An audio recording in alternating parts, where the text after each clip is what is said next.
Hello, everybody. Welcome to the Talking Tennis stream of the Monte Carlo final between Holger Rune and Andrey Rublev. We've already got started. We are waiting on Isabelle turning up. I'm sure she'll be with us shortly, so I just thought I'd get us started on my own. We're only one game in. We've seen a double fault from Rublev to go down 15-30 in his game, and Rune is currently in the lead. How are we doing at the moment? I see Ghost is in the comments. I'm sure Ghost is up for a big chat.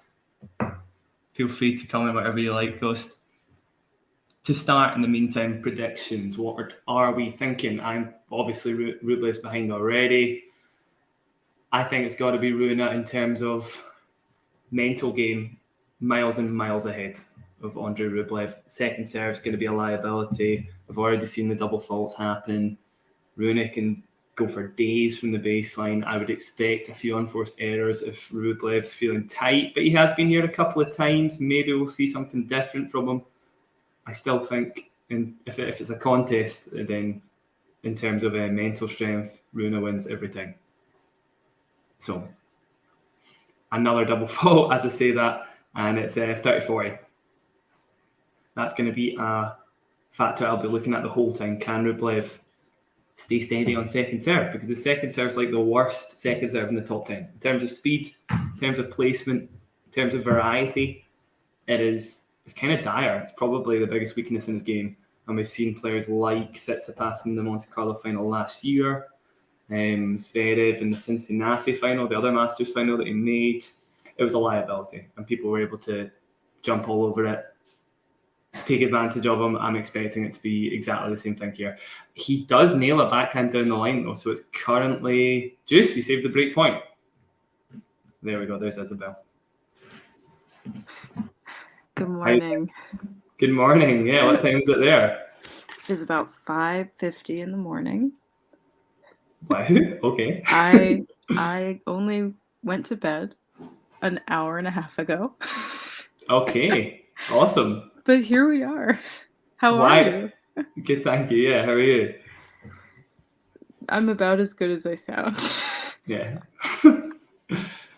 Where were you? What happened? Oh, it's Saturday night in my house, so it was a big night.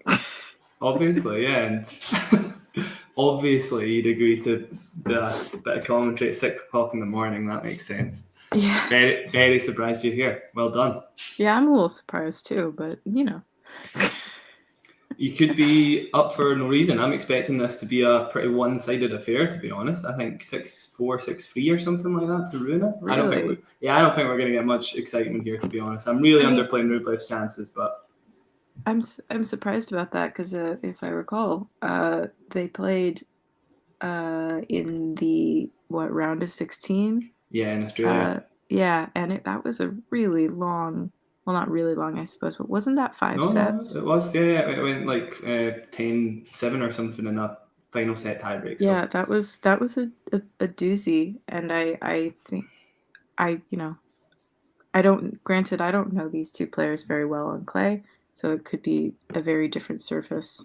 I think because Rublev will have to play a few more balls, and because Rune is like one of the best defenders we've seen in years. And because it's a final, I think we could see him looking a little nervy. That's my thoughts. Rune being nervy? No, Rublev. Oh, Rublev nervy. Okay. Yeah, Rublev. He's a little, his forehand's solid, but if he's feeling nervous, he does tend to miss a little bit. And certainly the second serve is going to get really attackable. So if Rune can jump all over that, and I think he can, he's a very good returner, then Rublev could be in trouble. Is this Rublev's first 1,000 final?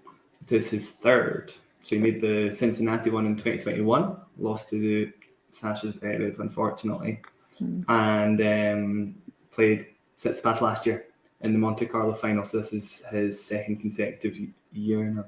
No. It was 2 years ago. He's not been in a Masters final for 2 years. Sorry. Davidovich Fokina was the finalist last year. So yes. Rublev was in the one the year before that. I need to believe a man of his ilk can get at least one Masters 1000 in his career. I don't know if it's his best chance, Ghost. I still think Rune is not a heavy favourite, but a significant enough favourite that this should go his way. I'm still sticking with like 4-3, maybe 4-4. As Rublev gets 2 break points, to be fair. If he proves me wrong, I'd be very happy. He's just had a habit of turning up to these matches looking a little tentative, certainly on the second serve as well. I mean, he's always going to go after his forehands, don't get me wrong, but his second service is trash. For a top 10 player, it's pretty trash. So, ADF had a terrible Monte Carlo. Yeah, who did he lose to again? It'll come back to me in a bit. It was Kachanov. It was, Kachanov's obviously no pushover. I think it was 2-2, which is obviously a terrible result, but very tough first round for a finalist that was here last year. This was a very interesting tournament. I thought I definitely didn't pick either of these guys to be in the final.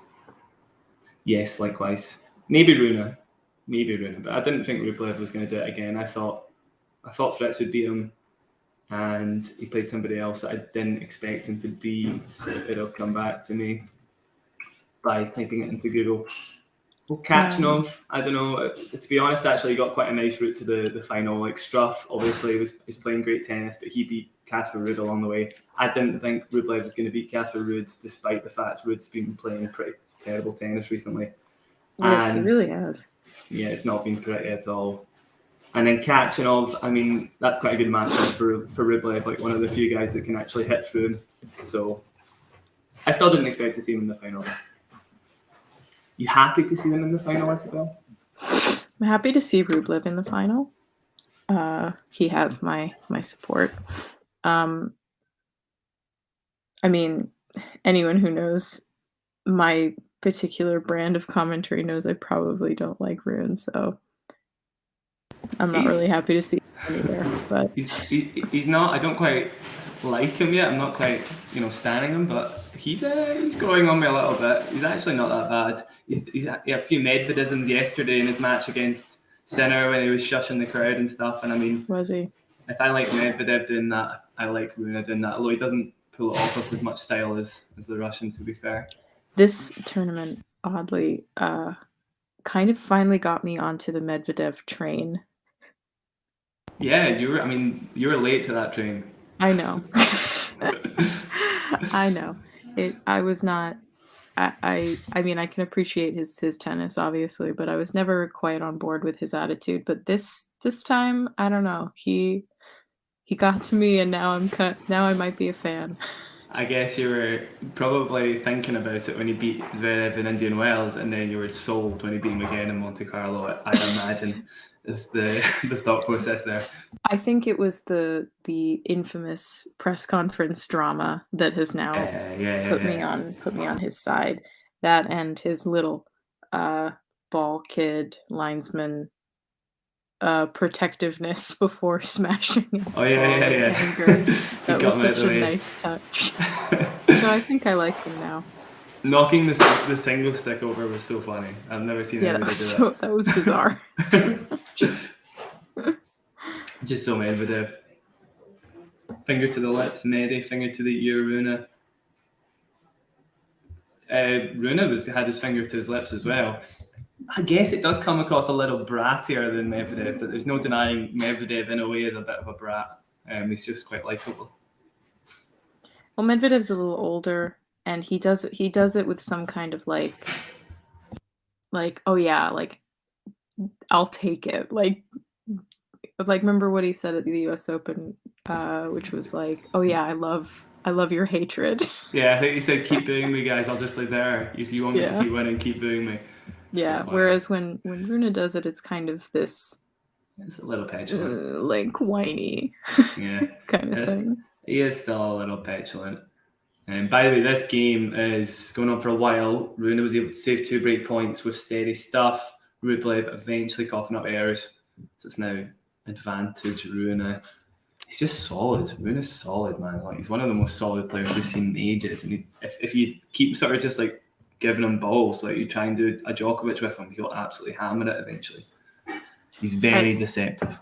How do you think, given how this tournament's gone, how does this make the French look to you? The French Open?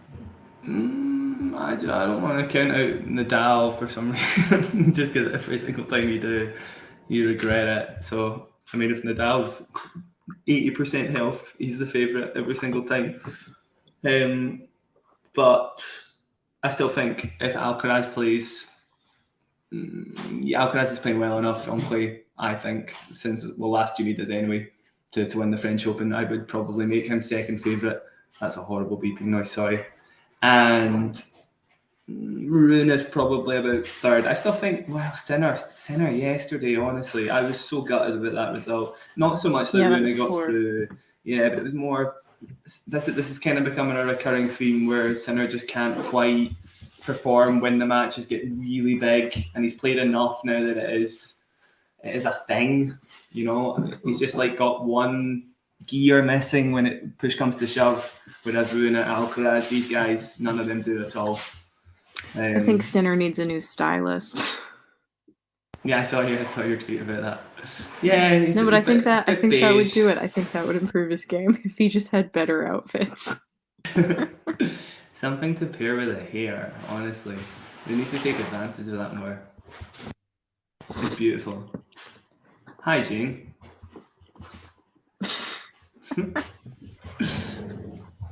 No faith in our boy Daddy. I'm not saying, well, actually, I did kind of just underplay him. And he has just squandered 2 break points, ghost fairly tamely. So I'm sticking with it. It's not that I don't have faith. It's that I am not. He's not my favorite to win. I don't exactly. I'm not. No, it's not about faith. Sinner no, don't call Sinner a small cat. Come on. Have you seen the guy? He's so nice. Can't call him a small cat. I so much want a T-shirt with all of Medvedev's greatest hits. I'm surprised that's not. It must be a thing, surely. Rune holds, by the way. It's 1-2. Rublev now serving a second serve. Goes for the toss again. The second serve is going to be a thing for sure. He's just going to be terrified. Rune goes after the first one. Survives it though, so the rally continues. Rune misses a backhand, so he does survive that. 15 minutes. Yeah, I don't want to say, so French Open, I don't want to say Sinner isn't out of the running because he beats everybody else any day of the week. There's just a few players that have his number. But honestly, Sinner getting to the latter stages of the French Open is more of a sure thing for me than Alcaraz and Rune. Definitely. But if he played Alcaraz or Rune, I still think mentally they've got the edge at the moment. Unfortunately.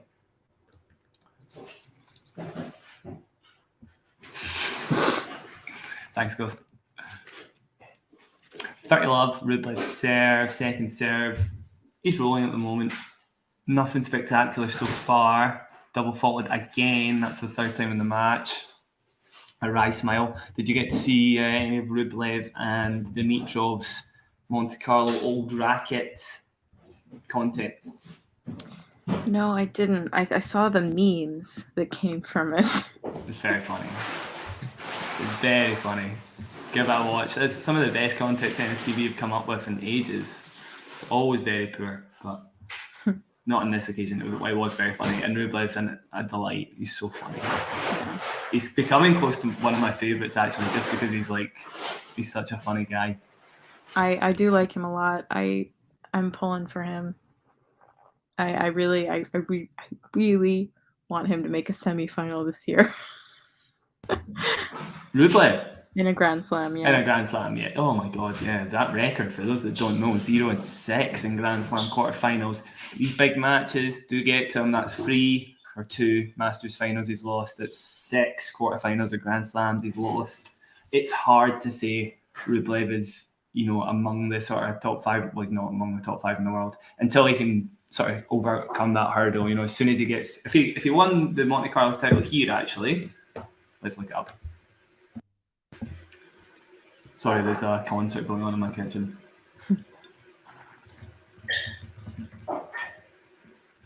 Let's see. Rublev hold, by the way, 2-all. Yeah, at the moment, Rublev and Tsitsipas have a fair gap between them, actually, so you wouldn't quite make the top 5. He's number 6 in the world now. That's a pretty big deal. Rune would jump to number 6 in the world, so he would leapfrog Rublev if he does win this match. But yeah, neither in the top 5, and probably deservedly so, I would say. Tsitsipas still deserves to be up there. Rude, I forgot about Rude. Rude does not deserve to be up there, to be fair. His last 4 or 5 months have been terrible. I'm going to mute myself for a little bit, Isabelle. Why don't you take the wheel? Oh gosh, I don't know that I have the brain capacity. It's 6 a.m. Yeah, I every time I look at the top 10 rankings, I find myself to be very confused. I don't know how half of them are up there or maintain that status in general. I guess I don't really have a good understanding of how the point system works. And same on the women's side. Wasn't the other day, did I hear that Pegula was number 1 in the world? No, what? No. Maybe in doubles? But I still don't think that's right. Was it in doubles? If you heard that, it would have been in doubles. But I'm still surprised at that. I thought, no, Tsitsipas and Siniakova would be miles ahead. There's no way. Yeah, she's number 4 in the world in doubles, and she's number 3 in the world in the singles. Still quite a fair way from Iga. And Sabalenka, actually. Easy hold for Rune. I think it's. I'm calling it now. I think it's just a matter of time before Rune makes the leap in this set and then runs away with the match. I wouldn't mind a short one. I'd love to go back to bed. Fair enough. By the way, Jack, I've been following you in Vanch and own RE Pickleball. You're all noble and calm for less vitriol from tennis fans. Yeah, you won't be happy about that, Isabelle. But wrong about marketing being the solution. Interesting. Look. I don't take issue with the actual sport of pickleball. I don't take issue with people playing it. If they want to play it, fine, whatever. The thing that I take issue with regarding pickleball is that they are tearing down tennis courts in low-income areas. They're tearing down free public courts in the United States to build pickleball courts so that retirees can play this sport. They're closing tennis programs for children to make room for pickleball, and that is where I am like, this is not okay. You can't, you cannot do that. Yeah, I agree. So Definitely. That's the problem I have with the sport. It's not really the marketing. It's the fact that it's just rich people taking away free programs to build stuff for themselves. That's the issue I have with the sport. I assume it's all like private pickleball courts as well. It's not like I'm not sure about that, but I wouldn't be surprised. Because you do get more people playing pickleball if you're taking money out of the equation. I would like to be cynical on this one, but at the same time, you can't. If there's a tennis court there, I mean, if there was pickleball courts getting set up here, there would be absolute carnage. Like nobody would be. I'm gonna mute myself again. I feel like it happens a lot. I feel like it happens a lot in the States. But if they, if they're like, oh, well, we finally have a racket sport that appeals to people, that feels a little unfair. Like, I would work on marketing tennis to more people. But I also don't think that tennis is that unpopular. I think they're not giving a lot of credit to local programs. Big difference in sorry to tangent, but I suppose it's a tangent to the match, that's fine. Big difference there in the twos touch there. Everyone obviously pulling off an amazing drop shot. We've seen how good he is with his touch and feel from the back of the court, and then Rublev going for the same thing and completely messing it up. I mean, that's going to be a massive factor. Rune can do it like as well as Alcaraz, in my opinion. Maybe doesn't do it or doesn't time it as well as Alcaraz. Like Alcaraz is so good at recognising when the opponent's on the back foot. Rune has just done exactly the same thing, actually, just as I said that. That was a tough one, though, for Love 40. But yeah, his drop shot quality and execution is just as good for me. So it's now Love 40. Rune threatening with a break.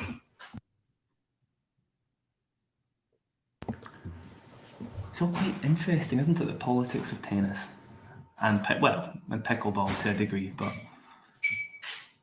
Yeah, I agree. Rich people have been doing that forever. So that doesn't mean that I should be okay with it just because it's always been happening. I'm still gonna criticize it heavily. Also, it's a terrible sport. Love for drop shot again from Rune. Just fluffs it though, so it's now 15-40. Yeah, it's no better than squash. Yeah, squash. Well, it is indoors, squash. It's not like it takes up tennis courts. I gotta sympathise a little bit. It's so annoying how easy it is to crash into people in squash. It's not for me, definitely. I'm shocked at the swift rise of pickleball. Like, I was at a sporting goods store the other day buying a new tennis racket, and there were more pickleball rackets available than tennis rackets. And they're quite expensive, aren't they? I wasn't looking at the prices, but I was sure sort of like shocked. It's like criminal prices, I'm pretty sure, for like a wad of plastic. Thank you very much. Rune just nailed a forehand return, by the way, for game. So it's 4-2. He's in the lead. Very non-Rublev. I don't think we'll see him go for that kind of aggression. Rublev is, again, it's the timidness even in these situations compared to Rune's, who just blast balls when it's appropriate. It's not like he doesn't play like a 19-year-old. He acts like a 19-year-old, but he doesn't play like a 19-year-old. 4-2. I really disagree with the statement that's up right now. Pickleball has more opportunities when it comes to poor folk or people of color. I mean, that's just objectively not true. I mean, if you look at where they're building the courts and who's actually playing there, I mean, they're paving over tennis courts in poor areas specifically for rich white people to go and like build pickleball clubs. Like, this is not. They're not building more opportunities for POC. They're specifically taking away opportunities for POC. It's not even that pickleball has more opportunities for play. I mean, it's an easy sport. Like, that's why people like it. It's easier than tennis. It's like playing ping pong. Like, it's not challenging. I agree. But that's credit to the sport, I guess, if we're going to be diplomatic, to be fair. Tennis doesn't do a very good job of making itself seem easy. But the marketing stuff is good. Like, I've seen celebrities you would never expect to be touching a pickleball racket playing the sport, and that gets like anybody in. They're just keen to see, punters playing the sport. Or 30, by the way, on Rune's serve. He fluffed a couple of forehands. Although Rublev put on some good pressure there. I'd still like to see Rublev be a little bit more proactive. Maybe just go after a second serve or two. I am seeing pickleball pop up in the weirdest places, though. Like, I was going through like a sewing blog looking for some sewing patterns the other day, and one came up that was like pickleball outfit. I was like, what? Why is this here? How could this have infiltrated so far that I'm looking at a sewing pattern for a pickleball outfit? And why are we calling it that? It's just a regular athleisure outfit. Some shorts and a top, right? Yeah. Like, what? Or is it made for the aerodynamic reactions required to play pickleball? Amazing shot from Rublev. That was good. Rune just not doing quite enough at the net there, and Rublev with an on-the-run forehands, albeit into a very, very open court. I love 40. Could be the immediate break back. I don't know if you saw the Fritz Rublev match yesterday, by the way. That was... it came on, I think, at like 3 o'clock in the morning here. I did wake up for it, turned it on, immediately fell asleep, missed the entire thing.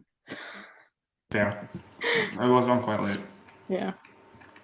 The only matches I've been able to see were, I saw the second half of the Musetti and Djokovic match, and I saw most of Zverev and Medvedev, and that's pretty much been it. Zverev and Medvedev was amazing. That was a lot of fun. Mm-hmm.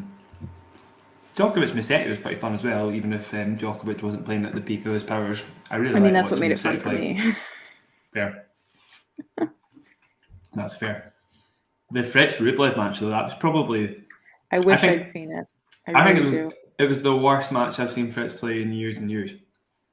Really? Which is a compliment to him for sure. Like, he still played okay, but he was making errors left, right, and centre. You saw him mouthing to his camp a lot of the time. Why am I making these errors? I've never missed these balls. What was he doing during his match against Tsitsipas to play so well? Because that was not what I was expecting.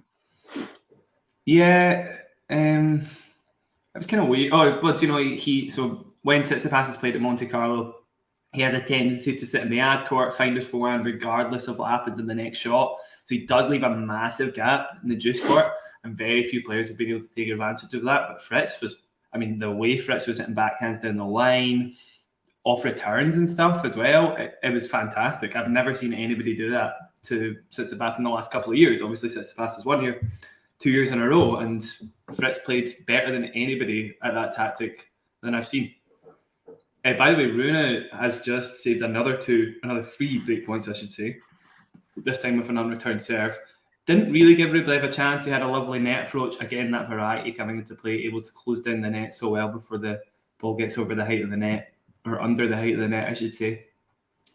Rublev looking to get himself a 4th break chance in this game, going quite tame on the backhand. They're going backhand to backhand at the moment. Rune with another plop shot, not very good. I did give him quite a lot of credit for that a second ago. Big difference between Rune and Alcaraz's drop shots, by the way, is Alcaraz loves a drop shot off the forehand, will tend to play it before he plays like with somebody on the back foot expecting a huge forehand. Rune tends to play it on the backhand. So with that factor alone, Alcaraz is always going to be more effective because, I think Alcaraz's forehand at the moment is rivaling up there for like top 3 in the world for sure.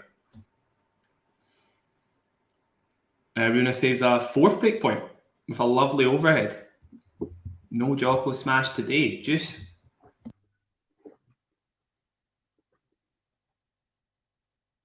I'm already surprised you're still standing. Me? Mm-hmm.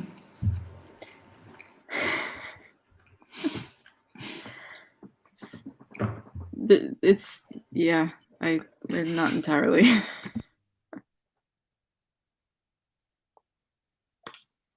In addition to being quite early and not having slept well, I've started exercising regularly. So I'm quite sore. That's good for you. Yeah. What's the kind of exercise? Oh, just like running on a treadmill. Running? Something my doctor suggested to all of our fans out there. It's something my doctor told me to do.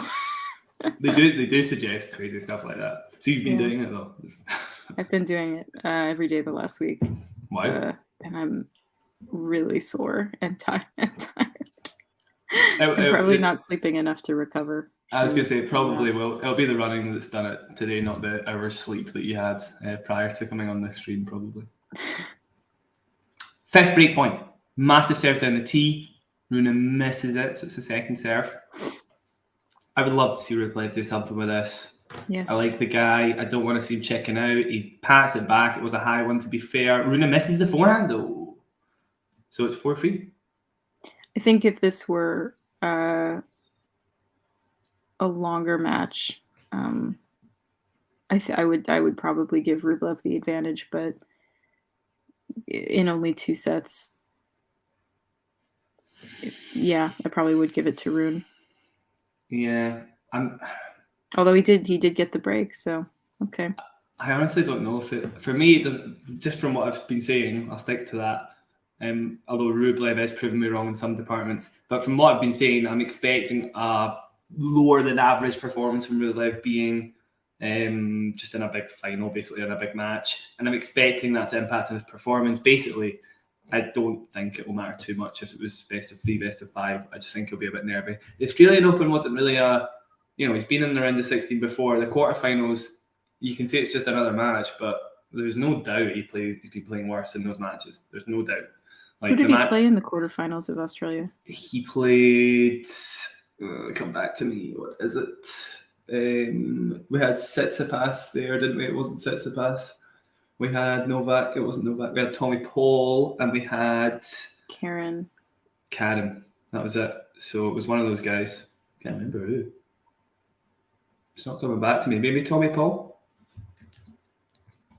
Oh, wait. Yeah, I can't remember. I know Korda retired against Kachanov, but I can't remember if that was the quarters. He lost to Novak. Right, It was very one-sided. Yeah, I remember that. You can't really fault him for that, to be honest. There you go. Insights return quality 9.3 from Rune, 6.1 from Rublev. Now those numbers mean diddly, but it does give you an idea of who's returning better. It's always going to be Rune for me. He's got so much. He's got a better technique for starters. He's pretty much moving forward the whole time, and he's very, very solid at just like caressing it back to the baseline. Rublev tempted to go for too much or too little sometimes under the wrong balls. Rune is just such a steady guy from the back of the court. He's so good at that like chip on back. I think that's a nightmare for Rublev to live with on these courts because he has to generate all of his own pace basically. Like there was one there, Rune tried to absolutely hammer it back to the baseline. Rublev absorbed it. To be fair, the rally is going on. Rublev with a great forehand. There we go. He's proven me wrong a wee bit. Although I did say the forehand would be fine. I think every other facet of his game will be a little bit under par. Who's everybody supporting in the chat? Where's our... Ghost is a Rune fan. Yes. I did think that. No Rubel fans. He's just so lovable. 30 love. I didn't see this. Jane is telling me not to run every day. Yeah, you got to give yourself a chance to recover. I'd be one day on, one day off. Well, it's not like hard running that I do. I'll do like 40 minutes of every 5 minutes. I'll like run for 5 minutes, walk for 5, etc. It's quite a lot. 40 minutes is quite a lot if you've not been doing it, and if you're doing it every day, I'd be shattered. I am shattered. But it's been very helpful for the undisclosed health issues I've been dealing with. It's been very helpful. That's good. So, by the way, Rublev got a love hold there pretty easy. Yeah, I'm surprised at that. I would have thought running could be. I suppose it's not particularly high impact on a treadmill. So, yeah. I don't consider myself a runner, Jane. It's not really running. I'm like light jogging. So don't worry. I won't hurt myself. I'm not going today. Big second serve from Rune out wide, then +1 down the line. That's way too good. That was a second serve, by the way, if anybody is watching that. Insanely good. Rublev is swearing at Fernando Vicente, but the second You're quite a bit ahead of me. Was just really nice. Are you just watching that point play out now? Yeah. I'll go back. No. Don't worry about it. I'll fit back 10 seconds. Rublev looks a little upset and yelling at his camp. Yeah. We'll go back in another 10 seconds. All right, Rune's serving. Tell me when he delivers his first serve. He has delivered his first serve into the net. I'm watching him do the second serve now, out wide. Amazing return from Rublev. Was that in? That was good. Rublev is listening to me. He's stepping up to the plate. Amazing backhand cross court. That was really nice. Stepped into that one. For the first time in the match, all the other second serves have been like really weak. A second serve returns. So 15-all. Rublev with a half chance. Although in Monte Carlo, anybody can get broken at any time, to be honest. It is the tournament where, on average, professional players lose the most of their service points. It's just so slow. Because it's quite heavy as well. And near sea level, they are in a rally at the moment. No backhands cross. The longer the rally goes on, I think the more it favours Rune. But Rublev does get behind the slice and nails it. It's 15-30. Well done.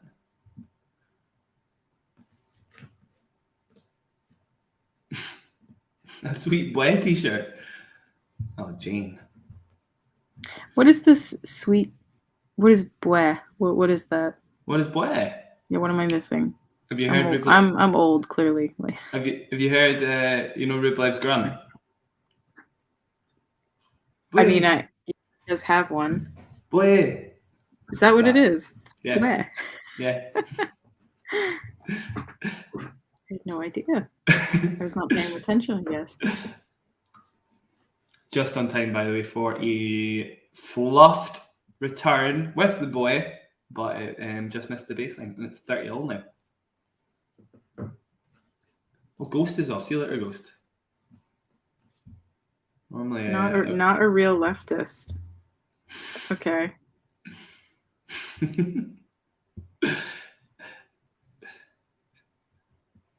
He's winding you up successfully.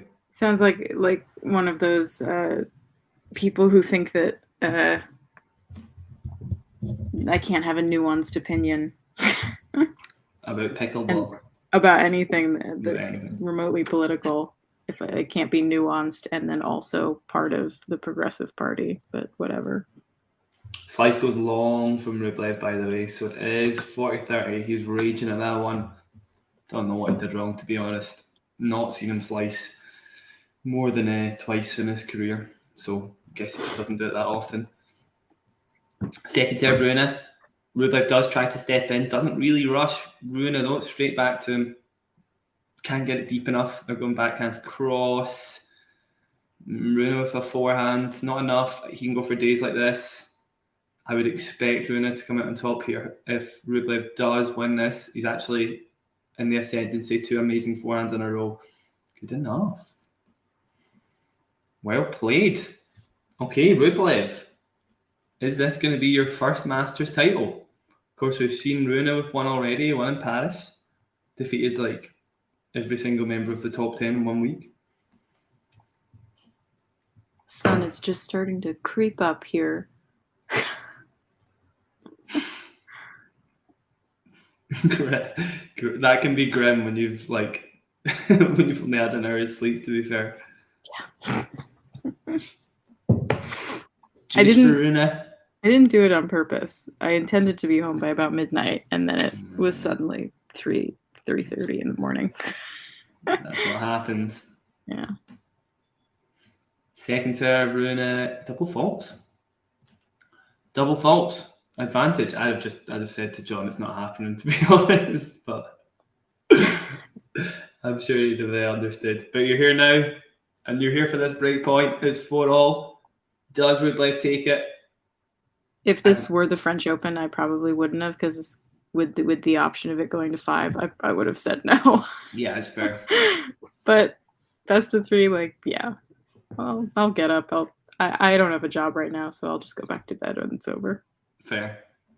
Neither player peaking at the moment, so who knows if this could go on for ages. And Rublev misses a pretty tame return. Must be about 1 out of 8 or something in terms of break points. Just looking it up. 1 out of 8 exactly, yes. It's a little poor. And not making the return, I mean, come on. It was a first serve, but Christ. Come on, Rubles. Juice. Big first serve out wide. Not enough to win the point. Rune with a phenomenal forehand, though. That's insane, actually. He is quite likeable in terms of his tennis, I gotta say. He's very explosive. Big guy. Loads of strength. But I'm not sold. Because he just seems like a bit of a, you know what. His Twitter presence is very 19. And let's keep that in mind. He is 19. And for anybody growing up in the spotlight at 19 years old, I do feel bad for you. But you're in the top 10 in the world. There's got to be a better attitude. Some of the tweets he puts out are just like he's liking people's like dragging of other top 10 players. Yeah, I mean, you can say like, yeah, he's 19. That obviously there's some maturing that needs to happen there. But then you look at Carlos. He's also 19. Carlos is a freak, though. I kind of avoided saying that because Carlos is just like, insane in all aspects of life. Just like so mature at 19 years old. An insane tennis player. Rune helped, by the way. Again, long rally. Rublev eventually coughs up a backhand unforced error. So Rune survives, and it's now 4-5 Rublev. Do we expect one first serve to make the court from Rublev? Maybe. I'm really going to keep underrating him because I want to see him do well. I feel like the more I slag him, the better he'll play. Interesting tops. I expect Rune to have a chaotic career. Yeah. I mean, there's been a few ups and downs already. It's like when he's peaking, he's playing like, top 3 tennis for sure. There's just been a few loose ones, but again, he's 19 tops. Who knows? Sort of like Cilic, probably a higher level. He's better off the backhand, no doubt. He is better off the backhand. Serve is a little weaker. The backhand's insane sometimes. Like the way he can return off it is amazing. So I don't know. In fact, I'm going to look up who the best returners are at the moment. I would expect Rune to be up there, but I don't know for a fact. But this is one of the reasons he's so good on clay. Like, give him a little bit extra time, he can like absorb it so well and get it back to the baseline. And then his movement is just amazing. Like, you can cover the court so well. Again, those chips on either side, like there's very few players that play it better than him, undoubtedly. Right, where's Holger? Yeah, he's like top 15 in the world for return. Nothing compared to Carlos, actually, but still pretty good. I think he does just need a little extra time to set up his shots, which is why he's so good on clay. Misses another drop shot. So I think since I said Rune's drop shot was like the same in terms of execution as Alcaraz's, he's missed every single one. And miss? Is that me? Am I miss? Question? This is Isabelle. Lexi. Is this the same Lexi? Tennis humorist here. Take everything I say with a grain of salt. 15 love Rublev, by the way. Locked in a rally with Rune at the moment. Again, the longer rally should favour him. Good backhand down the line, but not enough. Again, Rune just able to spin it back to the baseline. Amazing backhand from Rune. He's got... That was a let-off. He had the line anywhere in that space. I think he would have won the point. Neither player really playing fantastically at the moment. Seeing the unforced error count at the moment is tipping in favour of unforced errors for both. Rune in particular with 18 unforced errors to 10 winners. In fact, I love Rublev. How many tiebreaks have we had at Monte Carlo? It must be like 2 or 3 throughout 64 matches. 40 love. Great first serve from Rublev, stepping up to the plate. Underrated first serve. Rublev, underrated. It's very, very good, which is why it's so hard to stop him hitting a forehand in the next shot. Second serve, though. We have seen the wheels come off in these sort of situations in the past. Great second serve to the backhand. Sets himself up for an easy forehand. Well done, Rublev. 5-all. What's been your match of the tournament, Isabelle? Medvedev. I mean, I'm tempted to pick that just because it's the one that I saw in its entirety. Yeah. But it was good. It was good. What about you? I'd probably say the same. Because all the drama that came from it is like we've not seen...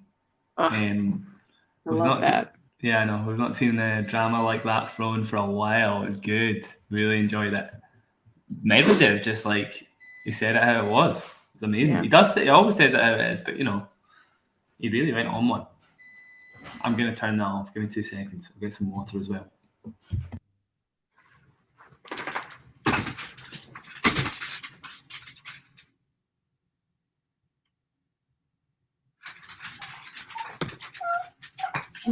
Got some dogs in the background here.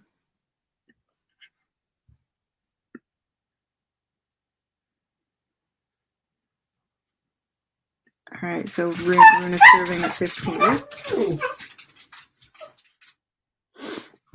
Sorry about that. Fitz 15 love. 30 love now on Rune's serve.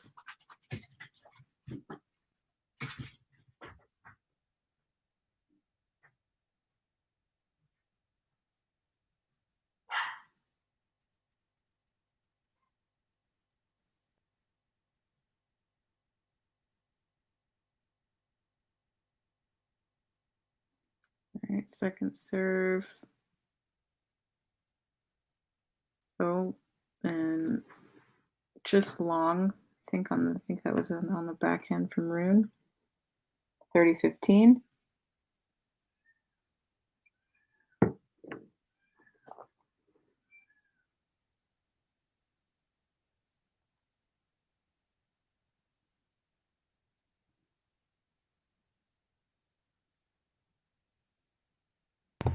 I got some melon for myself as well. So don't mind me, I'm just cutting it while the match goes on. No better fuel for watching tennis, in my opinion. What have I missed? 30-15. Rune had a hit one long. Nothing crazy yet. I think I've just seen Rublev miss a backhand as well. They're both playing quite badly, actually. Relatively. The amount of drop shots that Rune has missed so far, and just a few team shots from either side. If it goes to a tiebreak, you've got to favour Rune, I think. But I'm not quite sure. What are you thinking?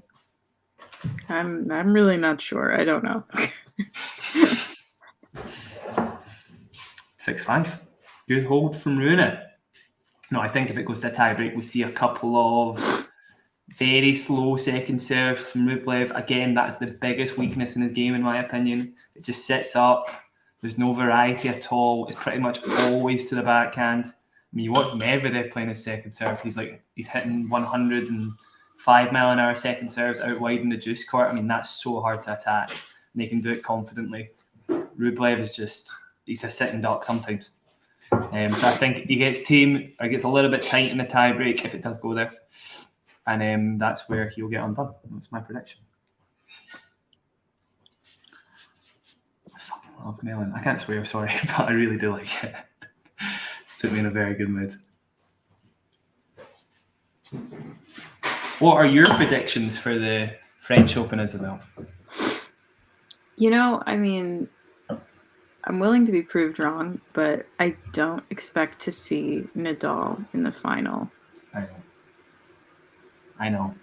It's wishful thinking, but you can't. Every time I've counted him out, he's back with a bang. It's hard to, because he will prioritise being healthy for the French Open, so he's doing everything in his power to be 100% for that tournament. Yeah, I don't expect him to be in the final. I haven't really seen enough of Djokovic this year to know how he's doing, but I think it's entirely possible we'll have a new French Open champ on the men's side. It's always hard to say with Novak. So the Monte Carlo loss here, it is just a normal thing for Djokovic. He always comes into the clay season maybe a little less physically fit than he would like because he's so used to serving and keeping all the points really short. So last year, the year before that, I think he lost to Dan Evans the year before that, Davidovich Fokina the last year, and then he lost to somebody silly this year, didn't he? Musetti. You get the idea anyway. People who shouldn't be losing to in the forehand as well, he has to get used to using that on more than 3 shots in a row. It's a very different ball game, and for him in particular, given his serve has been such a massive factor the last 5 years, it's been very difficult for him to make this transition. And he's always made the transition eventually. He always turns up for the Madrid Open ready and willing to fight. So I think he'll be fine. Where did he get to in the French last year? He won the French last year, didn't he? No, that was Nadal. I honestly don't remember. I'll remember it. He lost to Nadal in the quarters. And it was a really good match, to be fair. I think I was in the middle of moving during the French Open last year, so I didn't get to see a lot of it. It was fantastic. I thought the French Open was the second best slam of the year. What was the first? US was amazing. It was, yeah. Forgot about that. Carlos Jannik was just on another level. I know, the start of the Carlos Jannik. Oh, dogs are back. 30-15, by the way. Going back as cross court again, the depth that Rune gets on his shot is he just did that between the legs, tweener facing Rublev there. but it was outside of play. 30 all. Big moments. This is what I was talking about. If he misses his first serve, I think he is done. Just my opinion.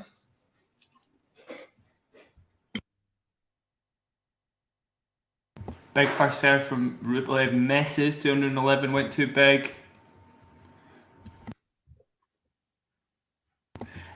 And second serve from Rublev. Big backhand in the middle from Rune. Again, just keep training it deep.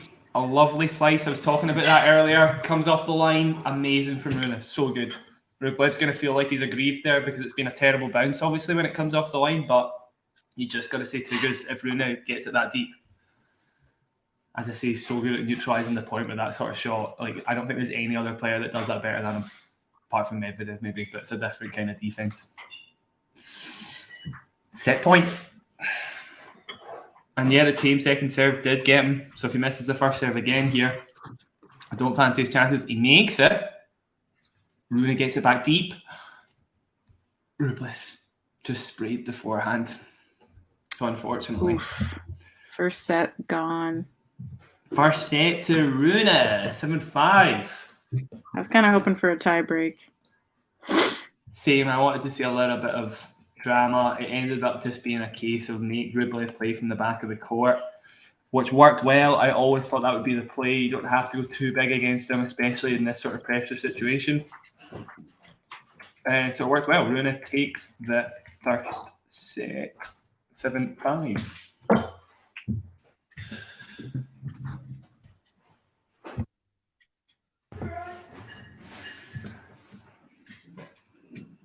Right, everybody take a beat, come back. I'll try and think of some analysis for that set. I think I just said it, you know. It wasn't particularly spectacular. 19 unforced errors and all from Rune. 12 from Rublev. Actually, his winner count was exactly the same. But you're talking like 9 more unforced errors than winners, so it wasn't spectacular. And there was just a lot of long rallies. I wonder if we get that stat. We do not, but I imagine Rune came out on top on most of the long rallies by the looks of it. Yeah, you got to look at like first serve return made. What Rune is making 88% of them, 65% from Rublev. That's a huge factor. You know, 3 points for Rune on his serve, like 0 for Rublev on his serve. He's so good at absorbing pace from the back of the court. Honestly, he's great. One of the best defenders we've seen in years. Do you think he's going to be an all-surface player? I'm not sure about grass yet. His serve's not good enough. He's a good defender, but that doesn't really count for taffy on grass unless you're playing really, really well. And the shots are quite spinny. So no, actually. He's got a good slice. Actually, if you can make the slice work, then maybe he's got a chance, and he has got a good net game. He'd need a better serve for me. It's kind of similar to Alcaraz's in that it's quite big, but it's very rarely placed spectacularly well. Same as Sinner as well. I'd love to see Sinner's serve get better. I honestly think that's the only thing he's missing in his game before he wins a few of those matches. He just keeps losing. Because his top 5 record even is atrocious. That's a surprise. Just coming up with teenage champions there. The last teenage champion at Monte Carlo. Who do you think it was, Isabelle? But you can see it. You can see it, can't you? Who will be our next new number 1? I mean, who haven't we had yet? Medvedev, Carlos. No. What? No, the question was, who do you think the last teenage champion was? The last Teenage champion? Yeah, at Monte Carlo. At Monte Carlo. I'll bring you back. I'll give you a quick. Oh wait, you've muted yourself.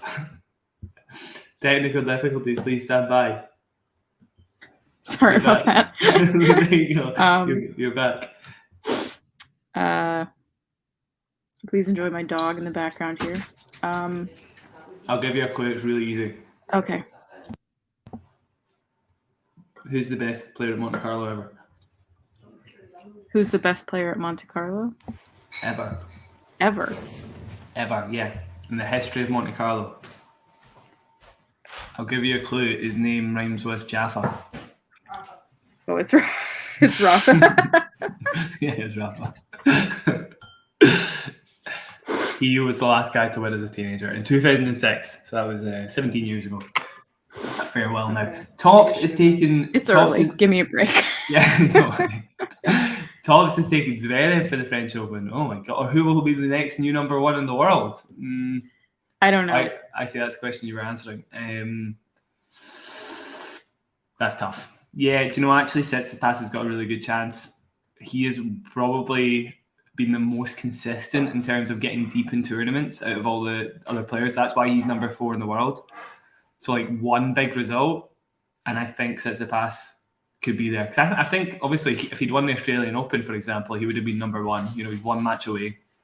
I think that'll be the case as the clay swing develops. If he had won the French, I think he also would have been, right? Probably, I think. I think when he played in that final, he was like number 3 or 4 in the world already. Yeah, that sounds right. But then these are ifs, buts, and maybes. Does he have what it takes to win one of those big events? It's probably what you need to become number 1 in the world. He came close with the French, you know. The other tournaments, I'm not so sure. He did pretty badly at the French last year. To be fair, he has got a few points to gain there. He lost to this man here, actually, Rune, in the 4th round. Obviously, we'll be looking to do semis at least, I think, of the French is what you want if you're Tsitsipas. And then, he got to the Rome final, actually. That'll be a bit tough to defend. I swear, so Rune's drop shot has just hit the ground before it even hit the net.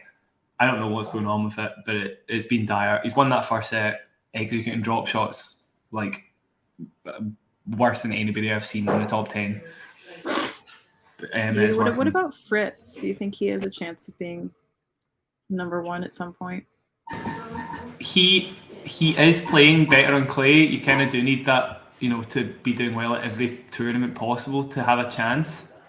He is doing better on clay because he's moving so well. So after that surgery that he had, I think in 2021, obviously got better as a player overall, but we've seen it in Monte Carlo this year. He's moving around the course so well. That's how he won against Tsitsipas. You know, he stayed in a lot of those points. To be fair, he returned like a madman as well. But yeah, the movement is such a big factor. I think if he stays healthy, it makes him a threat anywhere. You just need quarterfinals and semis to build up before you become number 1 in the world, right? So even if Fritz isn't beating Rune, Sinner, Steph probably again, I wouldn't expect that to happen twice. You'll still get deep in all these events, I think, because his base level is just so high. So ace.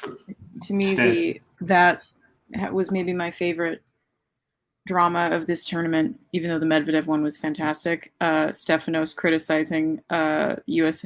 American players for not being good on clay and then being beaten by an American on clay. Yeah, I don't know what that was about. Couldn't have asked for a better result after Why did he say that? Why did he say that? Why did he put that in the camera? Because he likes to be edgy. He thinks of himself as a contrarian. It was the way he phrased it as well, like a unicorn or something. Yeah, it was some weird nonsensical metaphor. He's probably tried to steal that from Sharapova's cow on ice quote because he likes to plagiarize, as we all know. Did you see that with Vance's tweet? Oh yeah, that was bizarre. Yeah, it was weird. Weird at best. I don't know how he thought he would get away with it, honestly. So I honestly don't know why. He didn't play an American. I think he played... who did he play? I can't remember. Somebody quite good, but I don't know where it came from. Just being bizarre. I think he was talking about Houston, wasn't he? Yeah, maybe. I don't know why, though. Especially considering Tiafoe won Houston, and that's a clay tournament, isn't it? Yes. Yeah, it's quite. I don't know what his damage was. In fairness, and Fritz did say that they were joking around. I don't think it was meant to be very serious. It is very different clay in America. That's maybe what he's talking about. It's like green clay. Green clay, yeah. I think it was actually red it used to, but it still plays differently. It plays like green clay is my point. It's like way faster, way springier as well. So if you've got a good Opelka kick serve or something like that, you're gonna. In fact, he's won at Houston in the past. By the way, breakpoint. Sorry, I'm getting sidetracked. Just talk through what's happening. They are mid rally. Rune with a forehand to attack, kind of goes a bit passive on it, so the rally continues down the middle. Going big with that one, doesn't make it. So Rune has been broken at the start of the second set. Oh no, is this going to go to 3? I didn't go into that, actually, what happened in that Fritz match. So obviously Rublev loses the first set 7-5, very similar to here. And he wasn't playing his best tennis either.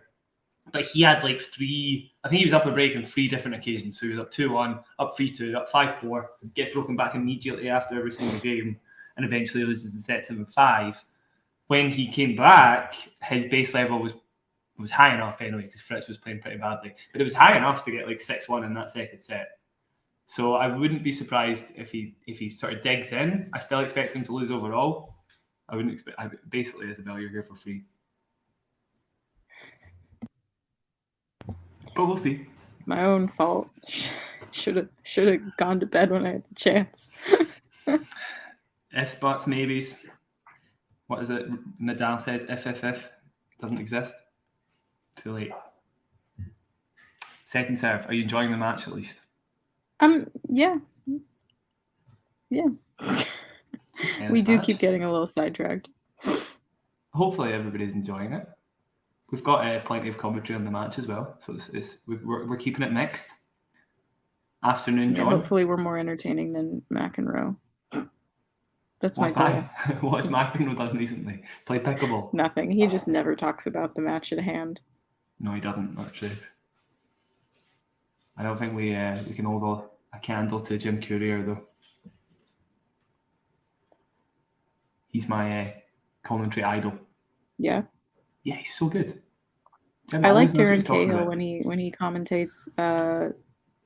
Cahill's great. Navratilovan's pretty good. Chris Eubanks has been in the booth recently. He's been absolutely phenomenal. Oh, apparently he's fantastic. Yeah. And he's funny too, which is rare. Yeah. I mean, like Robbie Koenig, you could say he's funny, but it's not because of even wit. It's like sort of this phrases and weird quotes he's come up with pre-match. Basically, it's not really.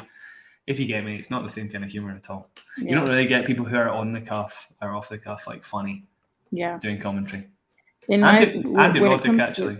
Andy Roddick is excellent. I was about to say, I think the commentary boxes on both like NBC, ESPN, Tennis Channel, they really need to start getting more either current players or more recently retired like Andy. Not that he's recent, but like in my lifetime. Yeah. Because they are just so much more I don't want to use the word entertaining, but they just have so much more input than the other guys do. I don't hear a lot of actual analysis coming from a lot of them anymore. And then Roddick gets in there and he manages to explain things, I think, really well to an audience that maybe doesn't understand like the nuances of tennis. And that's what I think would be a really, really good move if they managed to get Andy Roddick to do commentary full time. There's a good balance between the person having like in really good tennis knowledge and being able to turn that tennis knowledge into something digestible for a layman, I guess, or for somebody just casually watching, which Andy Roddick I think is really good at. Maybe Jim Courier a little more complex sometimes, but yeah, I think Andy Roddick's great at it. Yeah, I think he'd be a really good coach as well. Yeah, I wouldn't even be surprised if they've already offered him commentary positions and he's turned them down. Maybe it's not something he wants to do. But Andy, if you're listening, we're begging you to take over. Or Chris Eubanks, I like him a lot. I've still got a bet with Andy Roddick on Alexander Zverev not winning a slam before the end of his career. Really? It's looking good. Andy Roddick's gonna have to pay up. Does he know about this bet? Yeah, he does. He didn't, but the stakes were never determined, to be fair, Isabelle, so that's maybe a problem. But the bet's on. It's on Twitter. Somebody I made had sure my own to- little Twitter exchange with Andy Roddick recently. It felt So really, he did, really yeah. good. Yeah. He's It's too bad Ghost isn't here. I could tell him about it. It had to do with pickleball. Of course. I assume he was pro pickleball? Because He's pro pickleball, and I Yeah. just said, Andy, please don't go over to the dark side. And he said, it's just for a day. Liar, Andy. Liar. Double break point. Big stuff for Rublev, who's been playing a lot better. He's relaxed. Kind of similar to that Fritz match again. He came out with just a really good base level. Amazing returning. Rune just a little looser than before, although that was an amazing forehand back behind.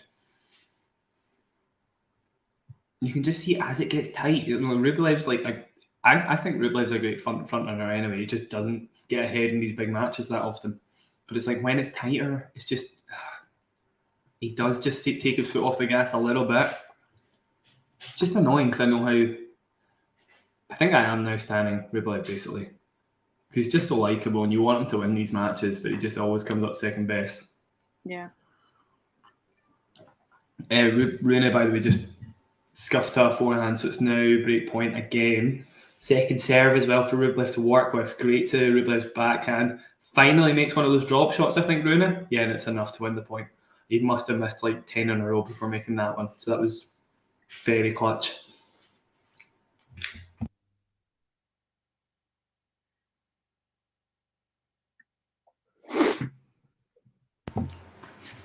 Enjoying my cupcake, sorry. Just first serve from Rune. Out wide, misses it. Second serve. Does Rublev climb all over it? Or does he fluff it? He doesn't. He gets it back deep. Rune skips the net. They're still going though. Backhand's cross. Another drop shot. Perfect, in fact. Open court. No. Oh, no way. Oh. If Rublev wins this point, that's a good pass. That's good. That's a good pass. Yeah, Rublev's net game, man. How often do you see Rublev at the net? It's a good play because you also leave Rublev at the net where he's not particularly comfortable. I think Rune hit one of the shots from behind him there. That was very impressive.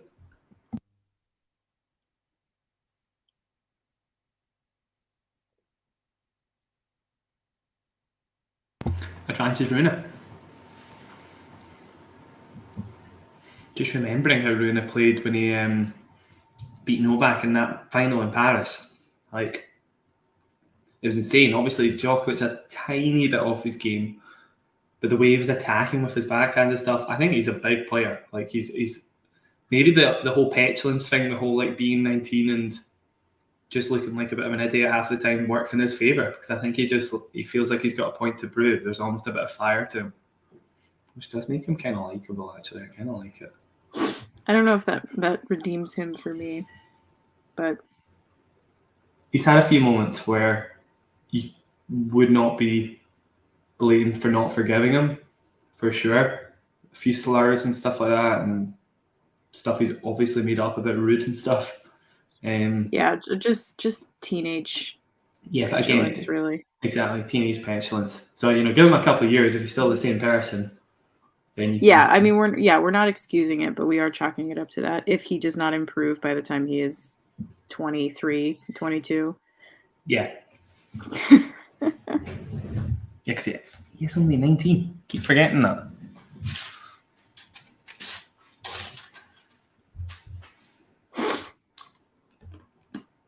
Yeah, so to that question, Tops, I imagine that was inspired by Rune. I don't think Rune takes it for a little while, although we'll see after the French. Might be a contender. He is a big threat at the French.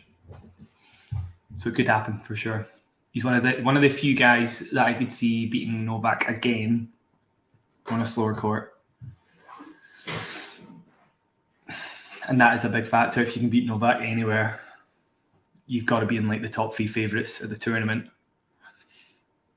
And then, yeah, you kind of make him the favourite against half the top 10. Make him the favourite against Steph. You make him the favourite against Harkach. Maybe Sinner. Fingers crossed for Sinner. He's going to be our next number 1.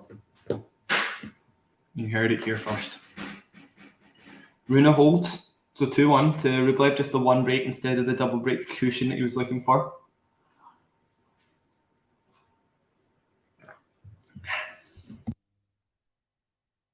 You said Sinner was going to be your choice for next number one? No, you're hearing things, I think. Need more sleep.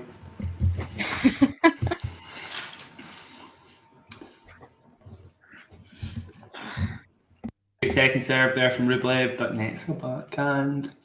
This is where it starts to get a bit timid. You can't just bail out the point that early.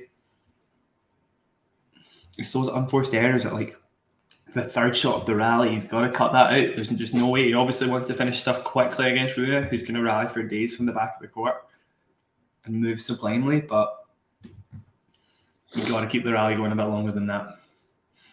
Big forehand from Rublev, taking control of the points, opens up the court great with a forehand inside out, goes back inside out, still alive on this point, looks for the forehand. I think he's missed that. Yeah. He has. Are you a little bit ahead now? It's possible. By a couple of seconds, I think. Remember, he did have a double break point. And Rune played that fantastic drop shot, which had been very hit and miss for him today. So now love 30 with a second serve. Rune steps into it. Oh, Rublev just gets away with it. His backhand skims the net. Rune with the forehand drop shot this time, unplayable. So good. Such good feel. It's amazing. Although that's because Rublev's shot was quite timid. Sat pretty short in the court. It must be really difficult to be a fan of him, I've got to say. Because it's the same stuff every single time he's in a match like this. Big first serve out wide. Saves the first of 3 break points, so unlikely he survives here. I think, Jane, if this is in response to who's going to be the next new number one in the world, then that would be not Medi, because Medi has been number one. And he currently is, isn't he? No. It's Novak. Changes all the time. It does, to be fair. And then Carlos is number 2. Medvedev's number 3 and Rude's still number 4. Or maybe Medvedev's number 4 actually. I think Rude's number 3 still. You got to remember he's still got a French Open final and a US Open final under his belt for his ranking, so it's already 1,200 points to work with. And he got to the ATP Finals final, if you remember that. That's like, I think, 1,000 or so points. So that's a huge ranking boost. Apologies, I'm a bit allergenic this morning. No worries. Spring has sprung in Los Angeles. Yeah, we're kind of the same. Although it's still freezing. It is finally starting to warm up here. We've had nothing but rain for the last couple of months, and now it's actually well, did you only have rain, to be fair? It rained one. Now everything is blue, but my allergies are. It rained one day when we were there. Yeah, and it rained every day of January. Okay. Yeah, but January is actually winter. March was fine. Yes, but it doesn't happen here. I'm not getting into this again with you. Just saying, it wasn't so bad. I didn't mind it. Even if it hasn't been raining here, the last couple of weeks have been very just gray and ugly. Not our usual nice spring weather, but it's finally come to that. So fair. Yeah. Fair. But with that comes all of the pollen. Of course. Antihistamines aplenty. 15 all, by the way. Rune with a great serve +1. Taking control of a few more shorter points than Rublev. I would be surprised if he's not winning in every department in terms of the rally length. Let's look it up. Forgot I can do that. 15:30. Rune with a sprayed backhand, kind of out of nowhere. He's getting a little bit petulant there, smacking balls into the net and stuff.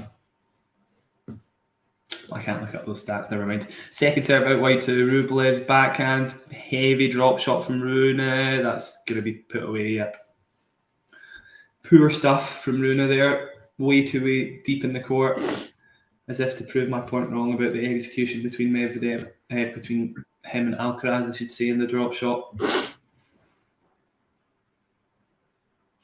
He has been a little bit drop shot heavy. Crazy even in this match, just going for them all the time. A lot of mixed results. I honestly think he wins the longer rallies more times than he doesn't, so I don't know why he's not just hanging with Rublev. I'd be surprised if he went for a drop shot in either of these break points. 15-40. Big first serve out wide, coming into the net, closes down the net so well. But can't put the volley away. Puts it straight into the net. So it is now 3-2 to Rublev.